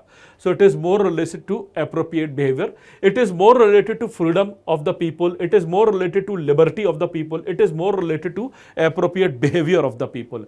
And moral right is basically related to social ethics. It is basically related to human ethics. It is not related to God. It is related to human ethics. This is what the difference between natural right and moral right. Now let me ask you a question. would you like to have a constitution which is only based upon natural right or only based upon moral right, or having a bit of combination of both of them? Answer is definitely combination of both of them, because moral conscience need to be given importance, no doubt about that, but at the same time we need to be given importance to the natural right as well, because natural right is actually talking about life, liberty and property. And moral conscience is actually talking about appropriate behavior, which is actually very, very essential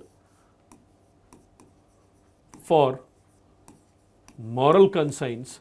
और जैसे जैसे society का moral conscience change होता है तो constitution भी amend होता चलता है. तो अपने आंसर में हम ये ज़रूर लिख सकते हैं that constitution should have a focus towards both the natural rights as well as moral rights theory principles whenever it's going to be a creation of any law, whenever going to be a creation of any values in the constitution. Theory of natural right and theory of moral right need to be given due importance. So a very calculative line that I have to be very careful over here. So let's look into one more area, student, the theory of natural right, theory of moral rights. Let's look into one more area, theory of legal rights.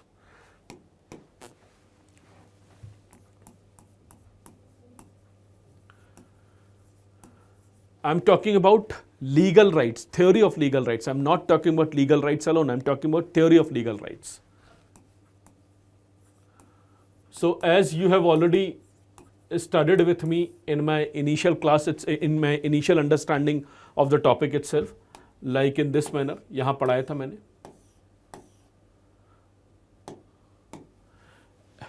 This particular line, you have already gone through in today's session itself. A legal right is a right given by law and sanctioned by law. It is basically a right which is given by a law, sanctioned by law, authorized by the law, and this is only the right which need to be appreciated, because legal right people actually criticize the moral right people. The legal right theorist, where John Austin and Jeremy Bentham are the famous name, they actually criticize the moral right theorist. Similarly, student, one very important understanding over here itself, the theory of legal right is very, very essential, more important than anything else. Theory of legal rights criticize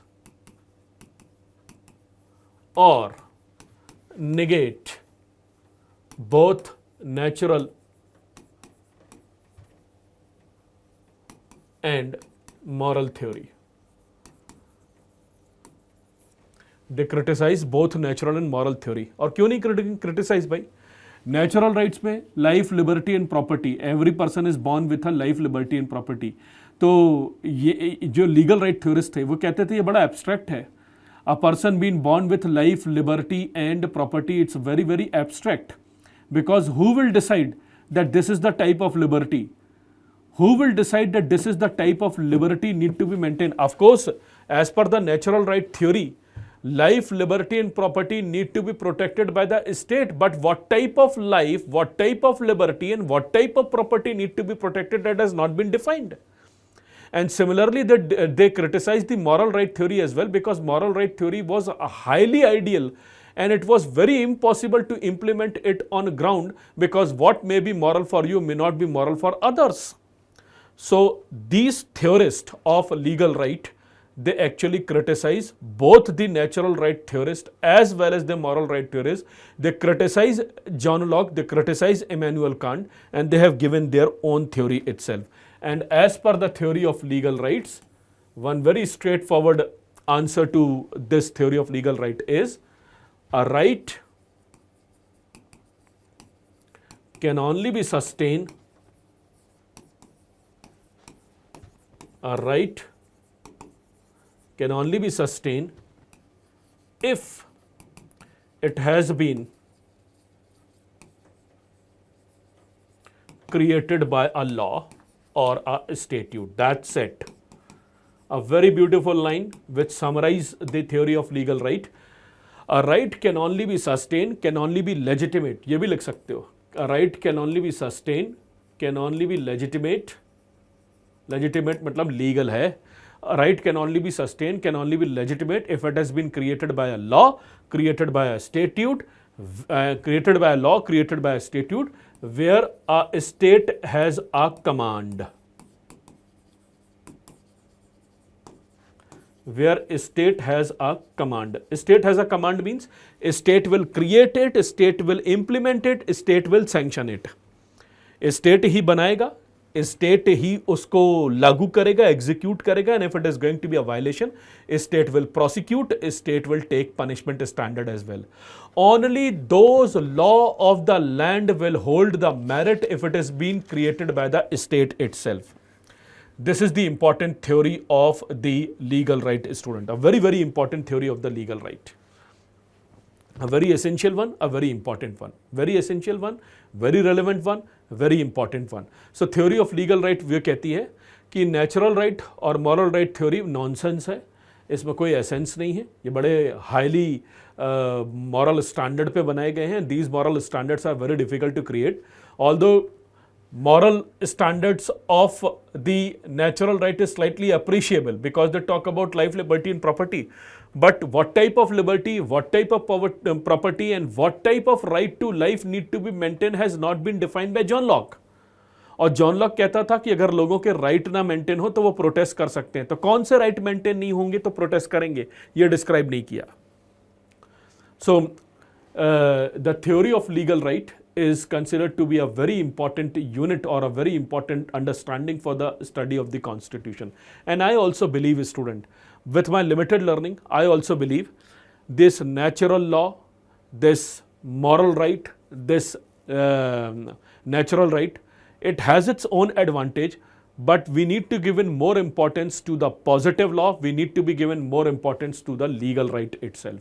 So therefore, student, it's a very essential one that you have to answer it, that you have to learn it. Who are the biggest supporter of it?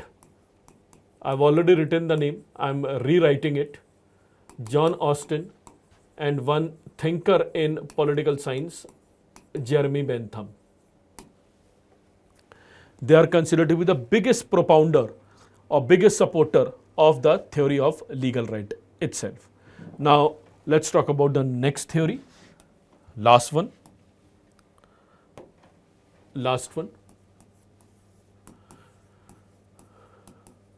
Social welfare theory of rights. Social welfare theory of right. Please write one statement. That statement makes more sense. Only those rights, I hope you are writing it, write it.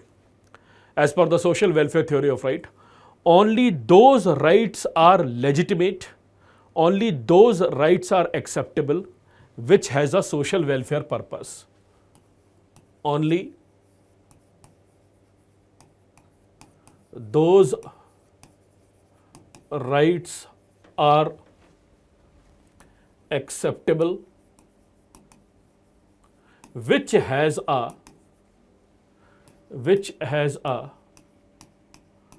social welfare purpose. इसका मतलब आपको वही right आप सही मानोगे जिसका social welfare purpose है. For example, right to food, it's the only acceptable right. Right to clothing, only acceptable right. So only those type of rights are going to be considered as acceptable as per the theory of social welfare theory of rights, which are having or fulfilling the social purpose itself, which are making sure that the society is going to become more equal and the poor people and vulnerable people are going to be more protected. तो कई सारे लोग बोलते हैं कि नहीं, इसमें एक ही एलिमेंट है, बाकी सारे एलिमेंट मिसिंग है, क्योंकि कई सारे ऐसे राइट होते हैं जो कि अमीरों के लिए भी ज़रूरी हैं, गरीबों के लिए भी ज़रूरी हैं, सबके लिए बहुत ज़रूरी हैं. It can not be included on to the social welfare theory alone. So this is again a very relevant theory, very important theory that we need to understand from the larger perspective, student. So this is again a very important point that we should look into. So we have gone through all important understanding of the right itself. Now, student, let me draw one flow chart. Without getting into the definition of fundamental rights.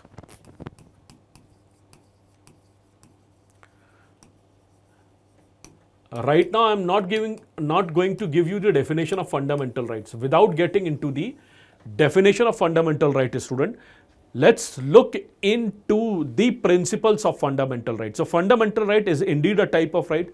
Don't you think, student, fundamental right has a natural instinct or a natural inculcation of natural rights?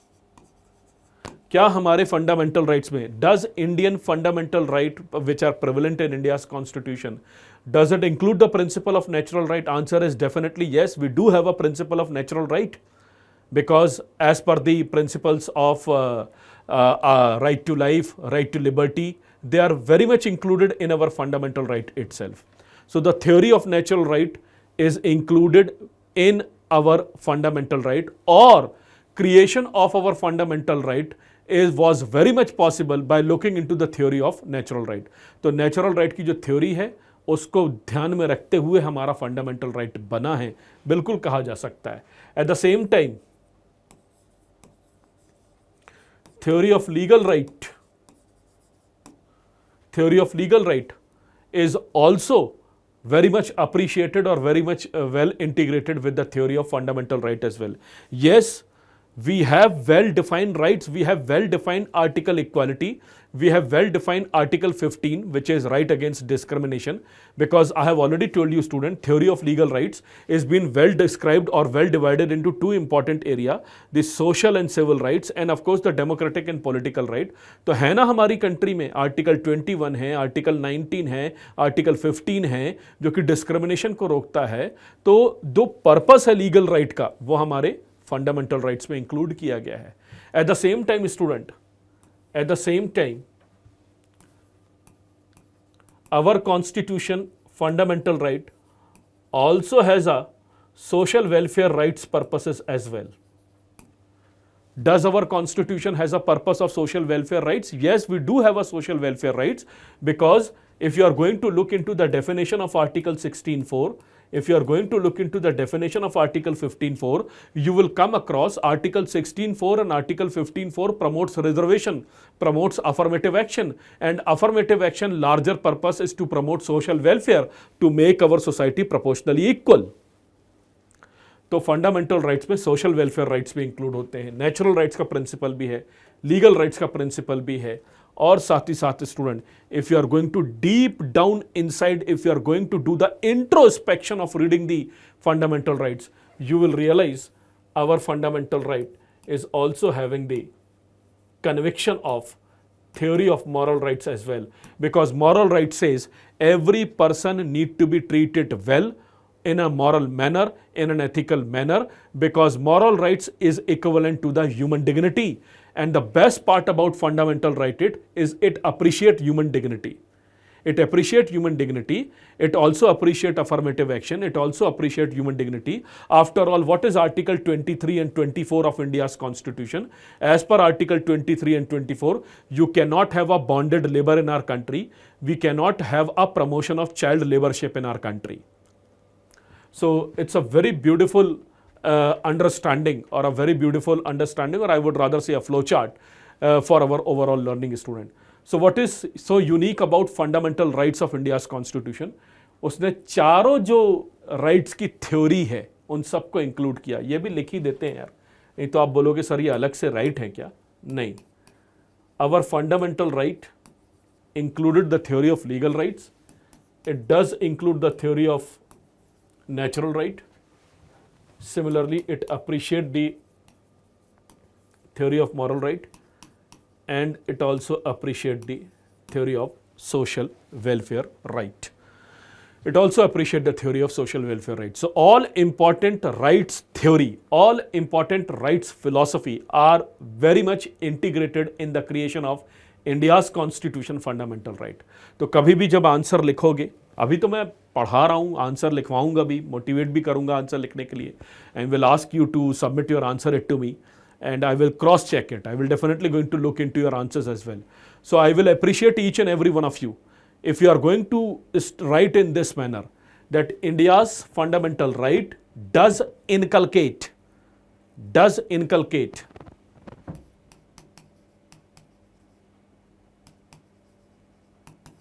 Inculcate means including. does inculcate various theory of rights, which are moral rights, natural rights, legal rights, social welfare rights. We have not discarded anyone. We have appreciated anyone. We have given due importance to anyone, and that's how Indian Constitution is being created. Therefore, there have been many thinkers like Granville Austin, which acknowledge Indian Constitution to be a social revolution, to be a document of social revolution, to be a document of a lot of introspection. तो ये सब पढ़ा होगा, ये सब ध्यान में रखा होगा, तब जाकर हमने अपने फंडामेंटल राइट्स बनाए, फंडामेंटल राइट्स को डिस्क्राइब किया. In the end student, let me conclude this particular area. One very famous thinker, I have to write his name because if I'm sharing something related to rights और इनकी नाम ना लिखूं मैं और उनका डिस्कशन ना करूं तो फिर ये क्लास अधूरी रह जाएगी student. There is a very famous thinker in the study of right, Harold Joseph Lasky. And Lasky used to say a very, very important statement. Every state is known by the right it maintains.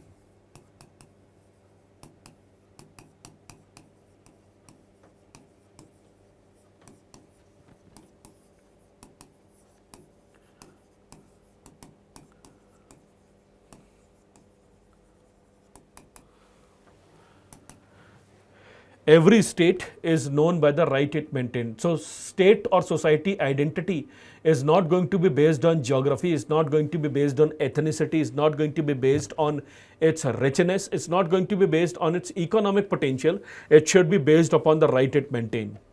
So if you really want to study whether a society is progressive or not, look into the rights which are available in a particular society itself.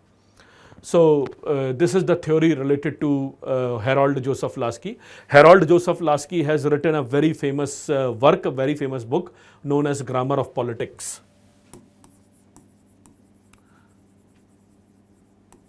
And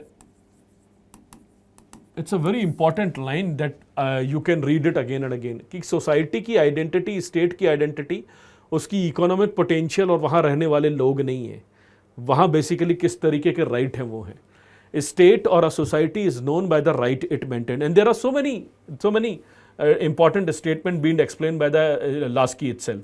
Laski ये भी कहता था if state is not providing you right then you have a right to resist. He also says this thing, if a state is not providing you a right then you do have a right to protest. And right to protest is a type of freedom of speech and expression, and it should be acknowledged as a larger principle of a negative right itself.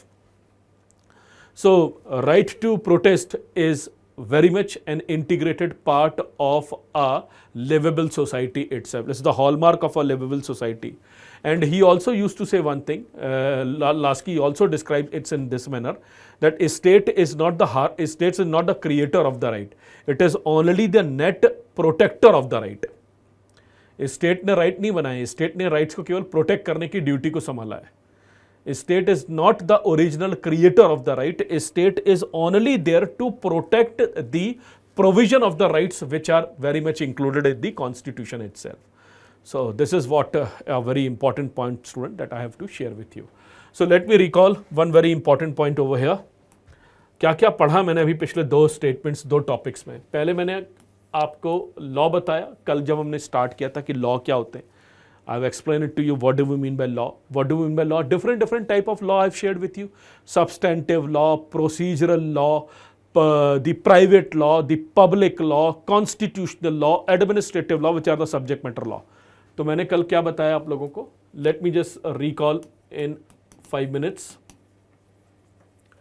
I have shared with you classification of law, especially two terms: substantive law, procedural law.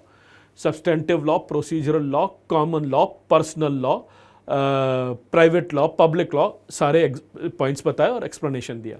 But then I have shared with you theory of law. What is the basic philosophy behind the creation of law? And theory of law, I have put my entire focus onto two important points, which is number one, natural law, which is related to morality. And of course, I have shared with you a very important positive law, which is related to legality of the state itself. तो ये जो positive law है इसका connection legal right से है, ये जो natural law है इसका कनेक्शन मॉरल राइट से है. कल की डेफिनेशन जो बताई थी उससे कनेक्ट कर लो. You can easily connect with those definition that I have shared with you in my last class. And positive law also has a one philosophy which is legal positivism. After that, I've shared with you jurisprudence, and after that I've shared with you importance of rights. So rights are divided into how many important area? Rights can be divided into two important areas initially. They are negative rights, they are positive rights, they are legal rights, and legal rights can be divided into democratic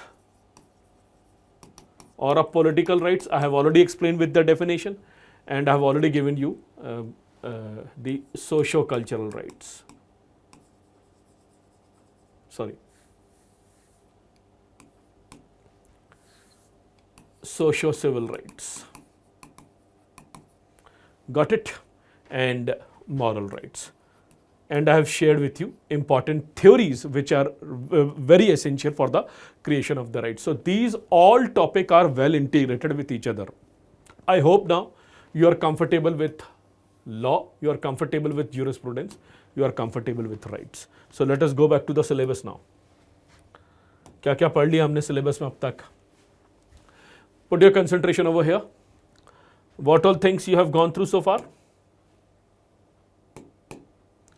Have you gone through types of rights? Comfortable? I hope you are now comfortable with the types of rights. You've gone through natural rights, you've gone through civil rights, you've gone through political rights, and now the thing that we have to do is human rights. So let's look into the philosophy of human rights. So let me give you a new headline. Concept of human rights.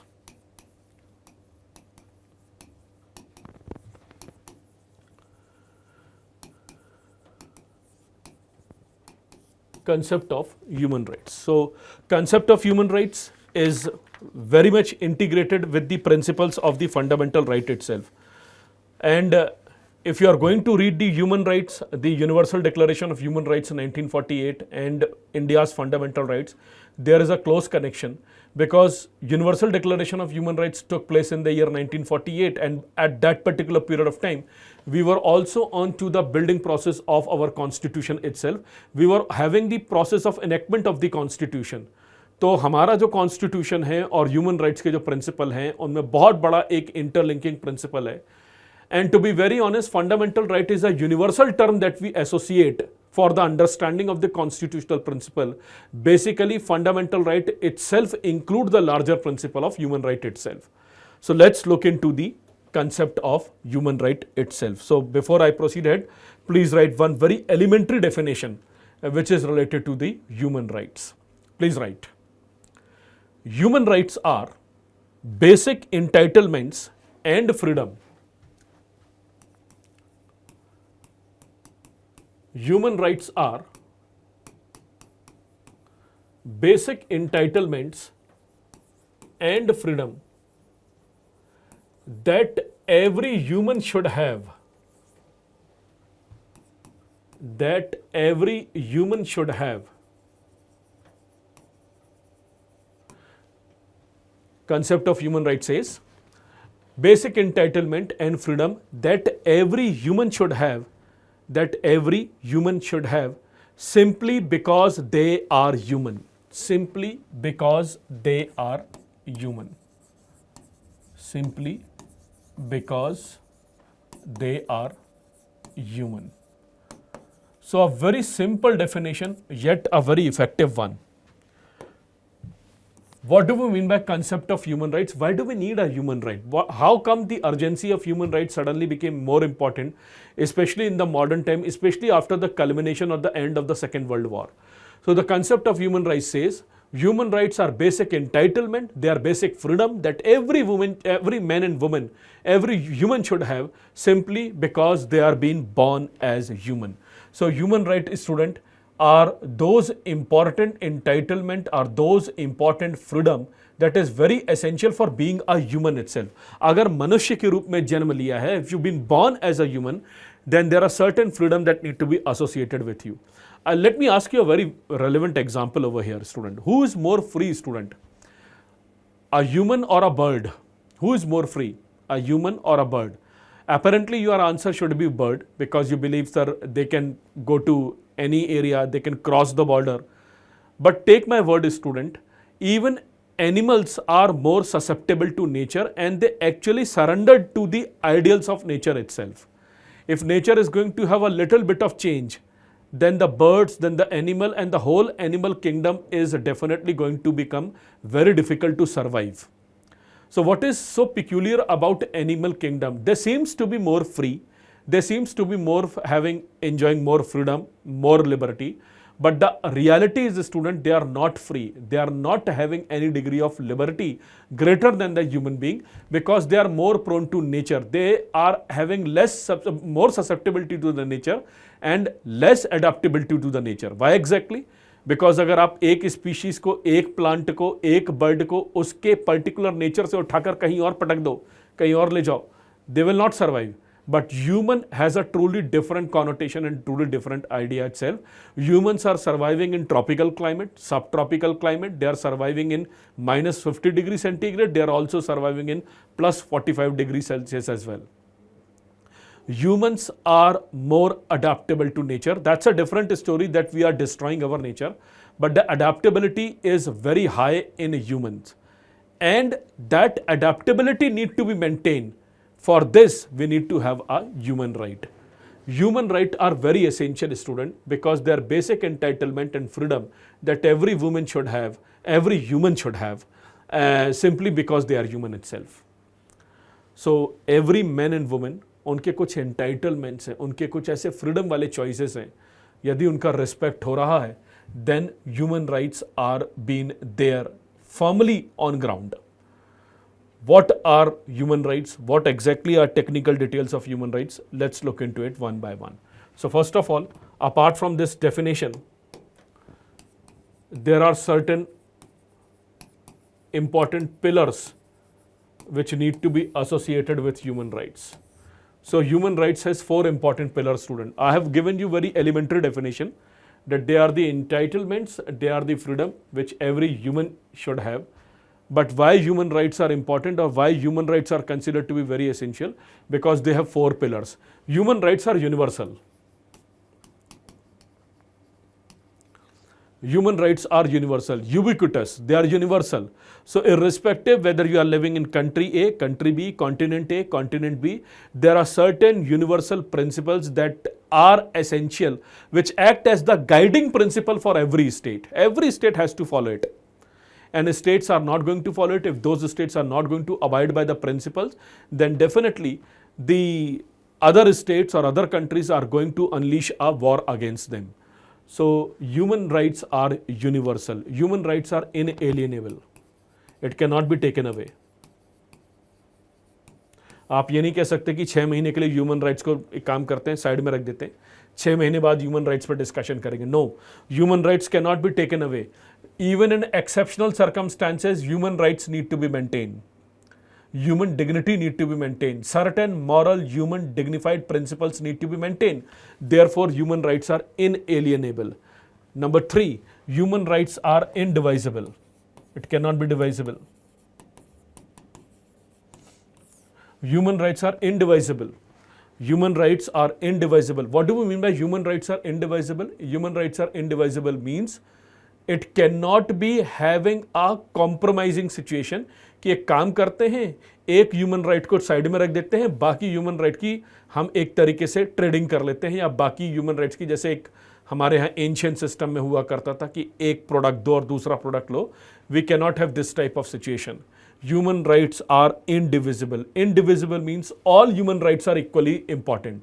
You cannot give a degree of importance to this human right compared to that human right. No, all type of human rights are very, very essential because they are related to basic entitlement and freedom that every human should enjoy.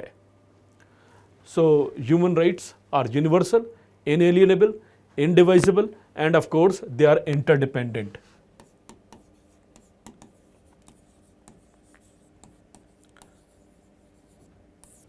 They are interdependent, DENT, वो आखिरी में DENT ठीक से लिखा नहीं है, they are interdependent.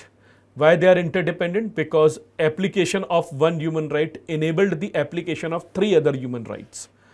So this is the primary introduction of human rights, which is very essential for the study of fundamental rights and constitution. Lot of students do ask this type of question. Sir, what is the basic difference between fundamental right and human right? तो वो difference हमको बहुत जल्दी समझ में आ जाएगा उस समय अगर हम ये डेफिनेशन अभी देख लेंगे. Yes, I am having the responsibility. I will teach you fundamental rights, constitutional right, and what is the primary connection between fundamental right and human right. But before we proceed ahead with the important area of fundamental right, after all, our duty is to read fundamental rights. But we cannot read fundamental right in isolation and silos. We need to look into these correlative areas as well. So one of the important parameter of reading the right is human right itself. So this is the primary introduction of human rights. Let's dig deeper. Let's look into this area.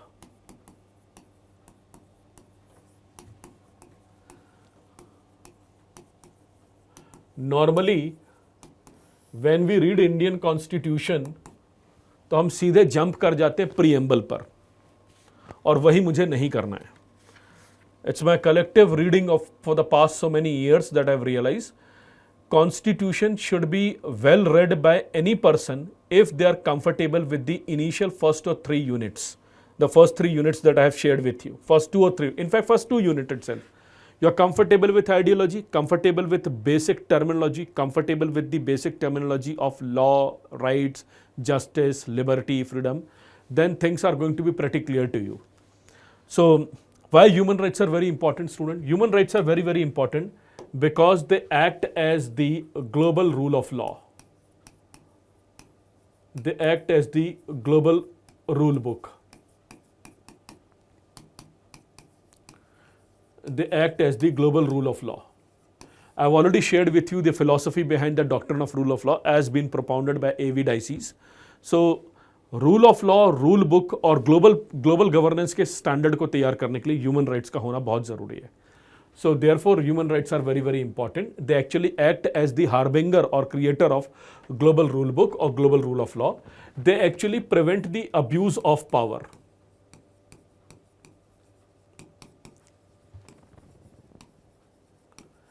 If any country is going to have the abuse of power, then the groups of country are going to take some harsh decision against it.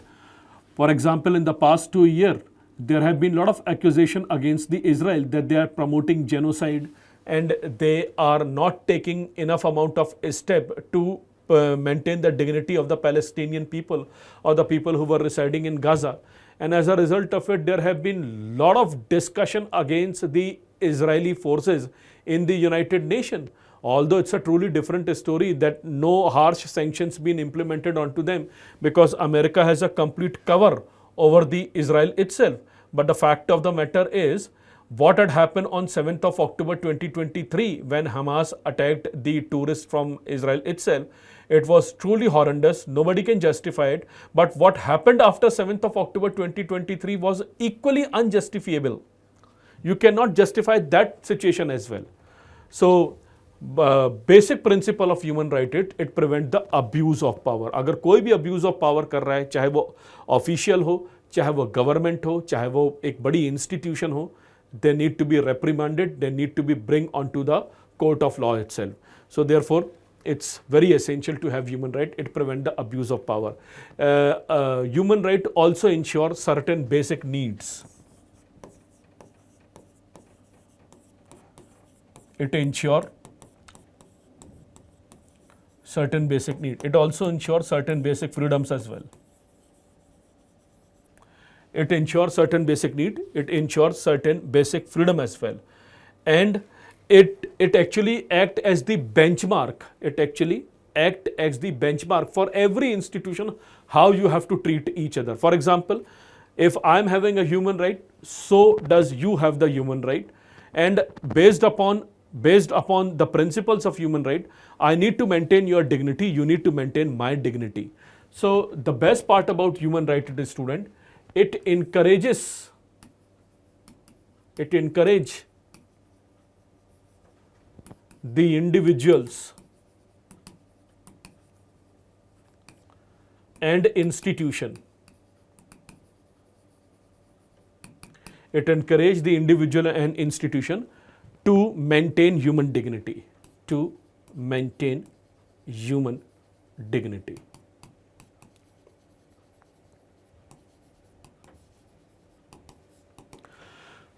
So this is where student human rights are very, very important. So what is the primary principles of human rights? The primary principles are human rights are in this one. They are basic entitlements and freedom, and they are having universal approach, inalienable human rights, indivisible human rights, interdependent human rights. And as far as the importance are concerned, I have already shared with you the importance of human rights. तो human rights का जो principle है वो fundamental rights से अलग करके नहीं पढ़ा जा सकता.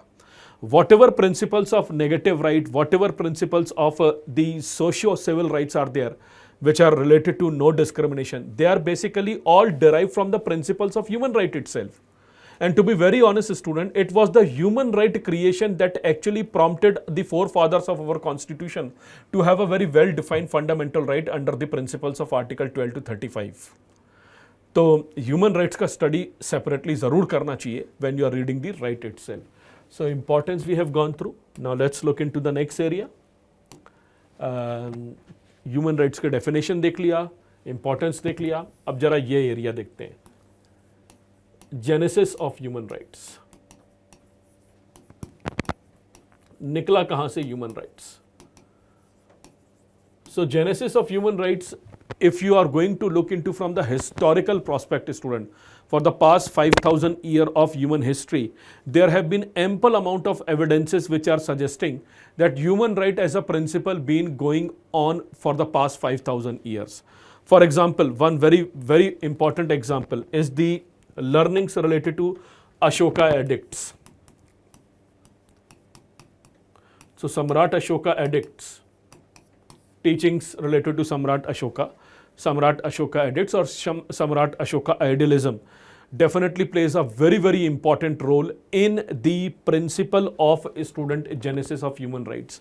अगर मैं एंशियंट टाइम की बात करूं तो अशोका एडिक्ट्स में, क्योंकि Samrat Ashoka, Kalinga war and non violence, ये तो आप सबको पता है. There is a big connection between the Samrat Ashoka Kalinga war and of course the principles of non-violence. So that principle of non-violence, that principle of welfare for all actually became the hallmark or the nucleus of the study area of the human right itself. So Samrat Ashoka edicts of non-violence is very much integrated with the human rights. Similarly, Aristotle idea of justice. Aristotle has given a lot of important framework for justice. This is something I'll be going to share with you in my next class when we're going to read the liberty, justice and all. So Aristotle का जो idea of justice है, सम्राट अशोक के जो edicts हैं, they all are being considered to be the ancient example of the human right itself. And similarly, during the period of enlightenment as well, when people become the center point of discussion and their rights become the center point of the discussion. But अगर मैं precise movement की बात करूं कि human rights की चर्चा कहां से होती है, the precise movement is student creation of International Labour Organization in the year 1919. Your world history teacher will tell you that immediately after the culmination of the First World War, one of the most important institution that was created was International Labour Organization. So International Labour Organization took onto the center stage the theory of labor welfare. It promoted the idea of labor welfare, and we all know labor welfare, दुनिया भर के जो श्रमिक हैं इकट्ठे हो जाओ, आवाज़ अपनी बुलंद करो. They all are related to labor rights, and labor right is very much been integrated with the principles of human right itself. So labor welfare का पर्पस में यहाँ देखने मिलता है. एक बहुत बड़ा important event है student, which is Second World War. So during the period of Second World War, Britain and America came together. Britain and America came together. इतना तो पता ही होगा ना. Britain and America came together and they've created the Allied powers. and they've created the Atlantic Charter. And one of the principles, there were total 4 principles of Atlantic Charter primarily, and one of the principles of Atlantic Charter was to have freedom. Freedom for humanity, freedom for people. We need to stop the clutches of growing communist power and at the same time the powers of Japan, powers of Nazis. तो जब Atlantic charter बना था, student पढ़ोगे आप लोग, पहले भी केवल ये याद रखो, Atlantic Charter plays a very, very important role in the creation or in the genesis of human right, because Atlantic Charter promoted the larger freedom of the global citizens of the world. Every man and woman need to be treated with dignity, and there should be a proper freedom for them. And that freedom turned out to be the principles of human right. So Winston Churchill and FDR, Franklin Roosevelt, they were considered to be more closer to the principles of the Atlantic Charter. And later on student जब Eleanor Roosevelt आया तो उसने एक United Nation के principles को approved किया. So second world war, Atlantic Charter plays a very important role in the genesis of human rights. And finally student, in the year 1948, immediately after the end of Second World War, a new world order being created under the leadership of America, and a new important purpose being created known as UDHR.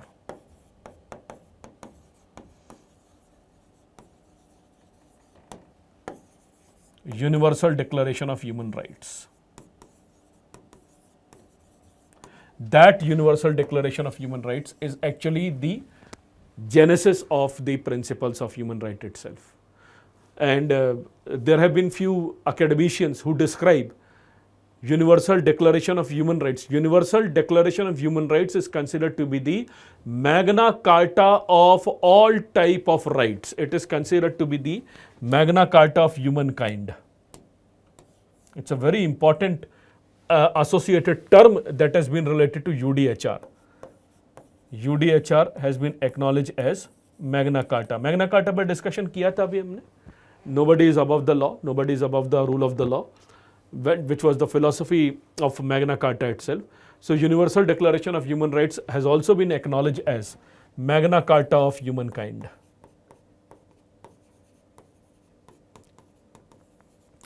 Magna Carta of humankind, or it has also been acknowledged as Magna Carta of all type of rights. So whatever rights that you have gone through in today's session, the principles of legal rights, theory of legal rights, or the rights which need to be derived from the state authority, ये सब student कहीं ना कहीं इसका connection है human rights के basic principle से. So human rights in its genesis is been derived through the UDHR itself. But again, historically if you look into तो जो हमारी बेबीलोनियन एम्पायर है, या फिर हमारी जो एंशियंट इजिप्शियन एम्पायर है, कोड ऑफ हमराबी है, सम्राट अशोक की टीचिंग्स हैं towards the end of the war itself, Aristotle idea of justice, they all play a very important role. But to be very precise, International Labour Organization creation and Universal Declaration of Human Rights is considered to be the proper genesis of human right itself. Now let's look into the other area, classification of human rights. I hope one by one, layer by layer, series by series, you are actually enjoying the process of studying the polity, and you are enjoying the process of reading different dimensions of these vocabulary.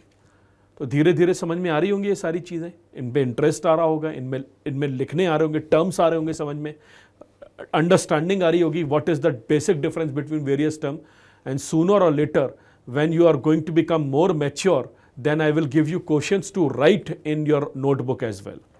But before that, let's look into some fundamentals itself. So let's look into classification of human rights.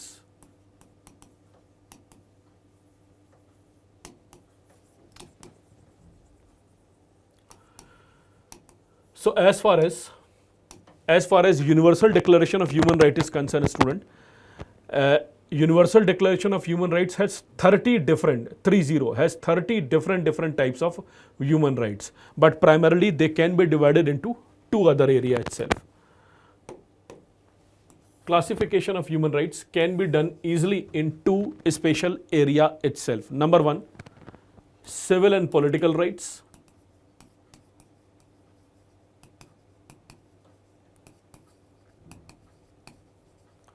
Civil and political rights. अभी ये पढ़ा था आपने इसी type का कुछ civil political rights का, तो उसको हम एक और नाम लिख सकते हैं। Civil and political rights are also known as certain civil liberties, and apart from civil liberties, political rights can also be written as democratic rights. Democratic rights. So go by the word liberty, freedom. Freedom is basically the broader terminology that has been largely associated with the word liberty. तो जिंदा रहने के लिए कुछ liberties चाहिए, कुछ freedom चाहिए, और उन्हीं सारी फ्रीडम को आप ह्यूमन राइट्स से एसोसिएट करते हैं student. So number 1 student, civil और पॉलिटिकल राइट्स, और it has also been acknowledged as civil liberty और democratic right. And apart from that, the second vertical of the classification of human right is socio economic and cultural rights.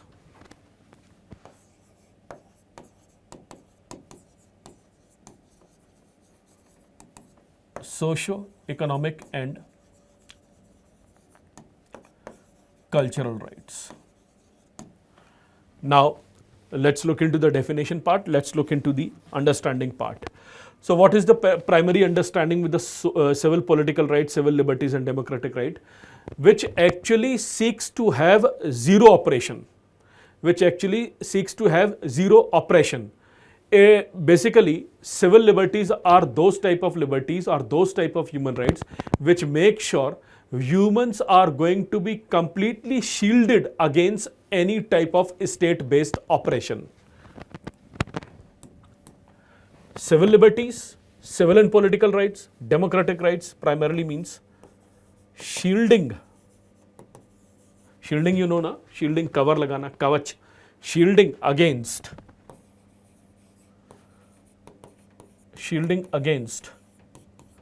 oppression, especially state-based oppression. So a state will not interfere. A state will not interfere. A state will not oppress the voice of the people.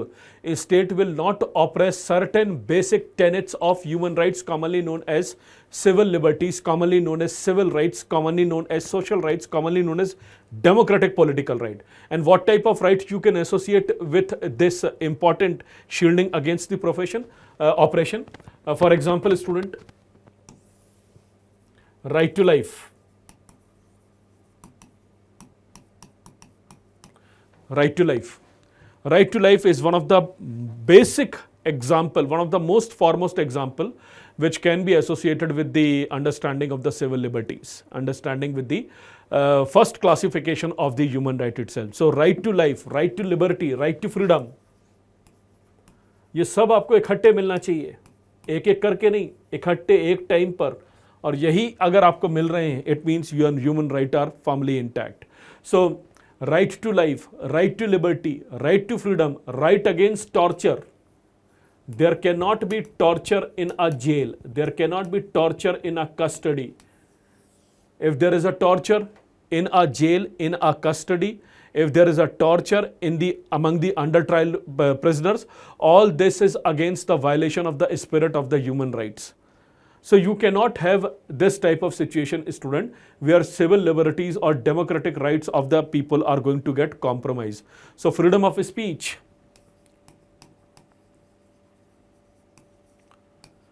freedom of movement,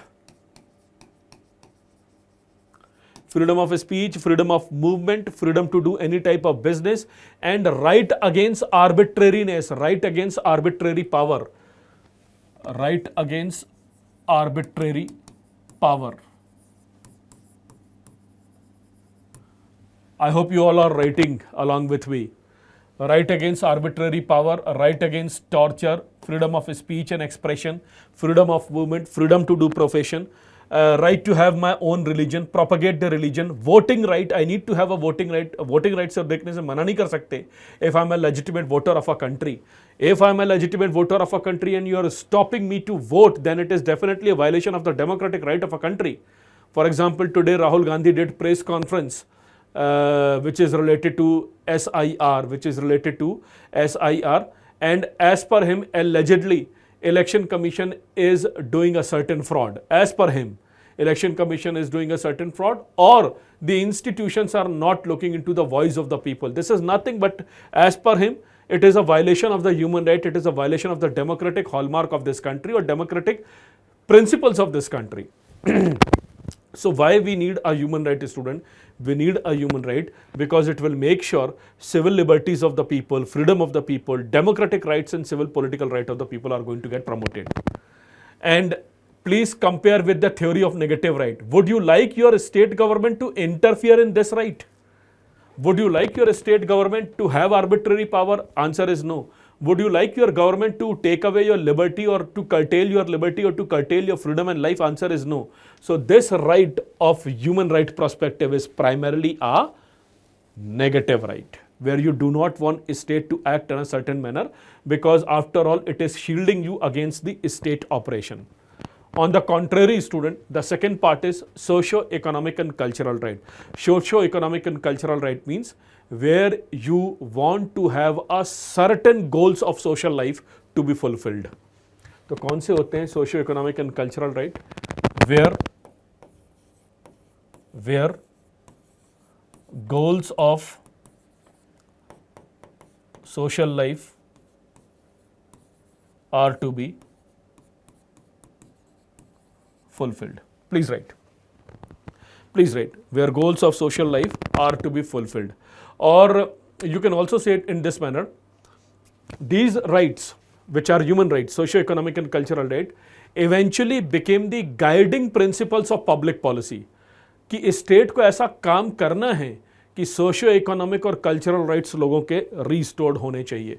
so it became the guiding principle of state authority or guiding principle of public policy. So what type of right is socio-economic and cultural right? They are human right and they are guiding principle of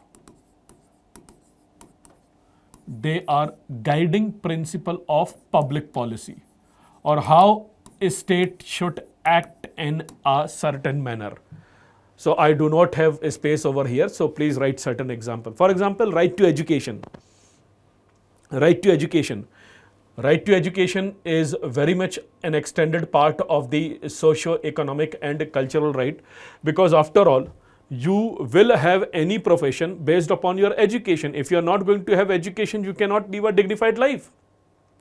And it is the duty of the state to make sure, as per the principle of the public policy, they provide adequate amount of measures for the human rights or socio-economic rights for the countrymen. तो हम एक important point लिख सकते हैं, right to education. Right to education is example of this one. Right to shelter, right to education, right to health, right to nutrition. These are all the example of it. Now student, there is one more important area which normally people are observing it right now or considering it to be very important parameter of the socio-economic and cultural right is to have a right to have clean environment. Right to have clean air, जो कि दिल्ली में नहीं है. Right to have clean air, right to have clean environment. They are also considered to be the extended principle of right to life. And since they are the extended principle of right to life, they are basically the enabling provision. So what is the basic difference between civil, political, civil liberties, democratic right and this one? It is the enabling provision. इसका marker change कर देता हूँ. It is the enabling provision. And I hope now you are comfortable with this language. What is enabling provision? Enabling provision is a provision based upon which you expect the state to act in a certain manner. You expect the state to act in a certain manner, but you cannot oblige them to do so. आप चाहोगे कि state ऐसा काम करे, but आप उनको जबरदस्ती नहीं करवा सकते स्टेट से. So these are the enabling provision. Enabling provision means public policy के लिए सरकार स्कूल बनाएगी, कॉलेज बनाएगी, हॉस्पिटल बनाएगी. ये सब ह्यूमन राइट्स को फुलफिल करता है. Government will give you clothes, government will give you shelter, government will give you livelihood, government will give you unemployment measures to be curtailed, unemployment को दूर करने के लिए benefits देगी, scholarship देगी. These are all going to be considered as the version of the socio-economic and cultural right, which is the enabling provision. And then there is certain provision under which you do not want your government to interfere. For example, government cannot take away right to fair trial. What is right to fair trial? Even if you are Ajmal ka Saab, not you as per, it means going by the example itself. Even if some person has been caught red-handed, they need to be given a proper order of justice under which their cases need to be heard very well, their argument need to be heard very well, irrespective a person being caught red-handed or not. Right to fair trial need to be supportive, and a person cannot be given more punishment which is not even required as per the standard of the law itself. और हम ये चाहेंगे कि state in चीज़ों में interfere ना करे, state fair trial को खींच ना ले, खत्म ना कर दे. We do not want to have a situation where state is going to completely obliterate the principles of fair trial and they are interfering in it. So all these are the negative tendencies and all these are the positive tendency. So any type of right can be converted into negative right or positive right depend upon the alarmingness of it. So the alarmingness of this right is non-interference, thus negative. Alarmingness of this type of right is interference, thus positive. So this is again a very important classification that you need to look into. Let me conclude with one very important flow chart, student.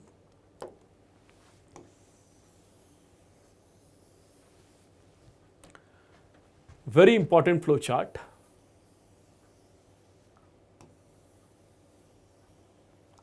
And this flow chart is basically three concentric circle over here. And these three concentric circle में जो पहला circle है, it is related to civil rights. The first is related to civil rights, or I should rather write civil liberties. So the most important circle, so the most important value of you have gone through in today's session different type of rights. So the first circle is related to the civil liberties or civil rights. Then the outside circle is democratic rights.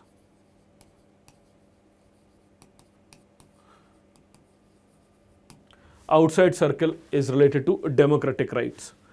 And outside circle can also be associated with one more important point. Apart from the democratic right, it can be different type of political right, it can be different type of economic right as well. Let me write it over here itself. Economic rights. And student, and if civil rights or the social rights or the civil liberties or the democratic rights and the economic rights of the country people are being followed, then it will lead towards the creation of human rights.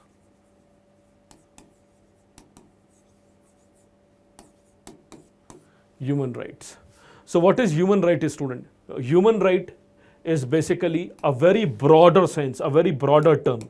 Human rights is a very broader term which includes economic rights of the citizens, which includes civil rights and civil liberties of the citizens, which includes democratic and political rights of the citizen. Certain type of democratic, political or civil rights are negative, certain positive, depend upon the alarmingness or of course the uniqueness of the right itself.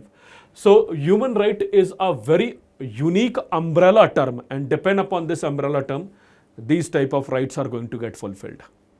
So this is the learning part related to this area, students. So let me wind up my session today, and we've gone through this area now. And don't get baffled, don't get confused कि sir एक एक point पढ़ने में एक एक class लग रहा है, तो क्या ऐसे तो बहुत सारे पॉइंट है, 300 क्लास होंगी क्या? No, not in this manner. The initial first few class are going to take time because you are doing it for the first time. And not only you are doing it for the first time, you are actually learning so many important new terms. So it will take some time. But after a certain period of time, things will become more smooth and things are going to be done in a rapid fire manner. And things are going to be more clear with our vision is going to be more appropriate. Because initially if you are learning driving, it will take some time to have a command on steering, to have a command on accelerator, brake and clutch, and to make an alignment with the changing gear and all. And once you are going to get more comfortable, it will eventually become your muscle memories. And these muscle memory eventually going to play a very important role in writing answers and solving the PYQs question of the prelims. So हमने क्या क्या पढ़ लिया अब तक? 4 classes complete हो गई. क्या क्या पढ़ लिया भाई? ये यूनिट 2 कंप्लीट हो गई. Unit 2 concept of constitution complete हो गया. और यह यूनिट 1 हम पढ़ रहे हैं, and we have completed these 2 parts. We've completed these 2 parts.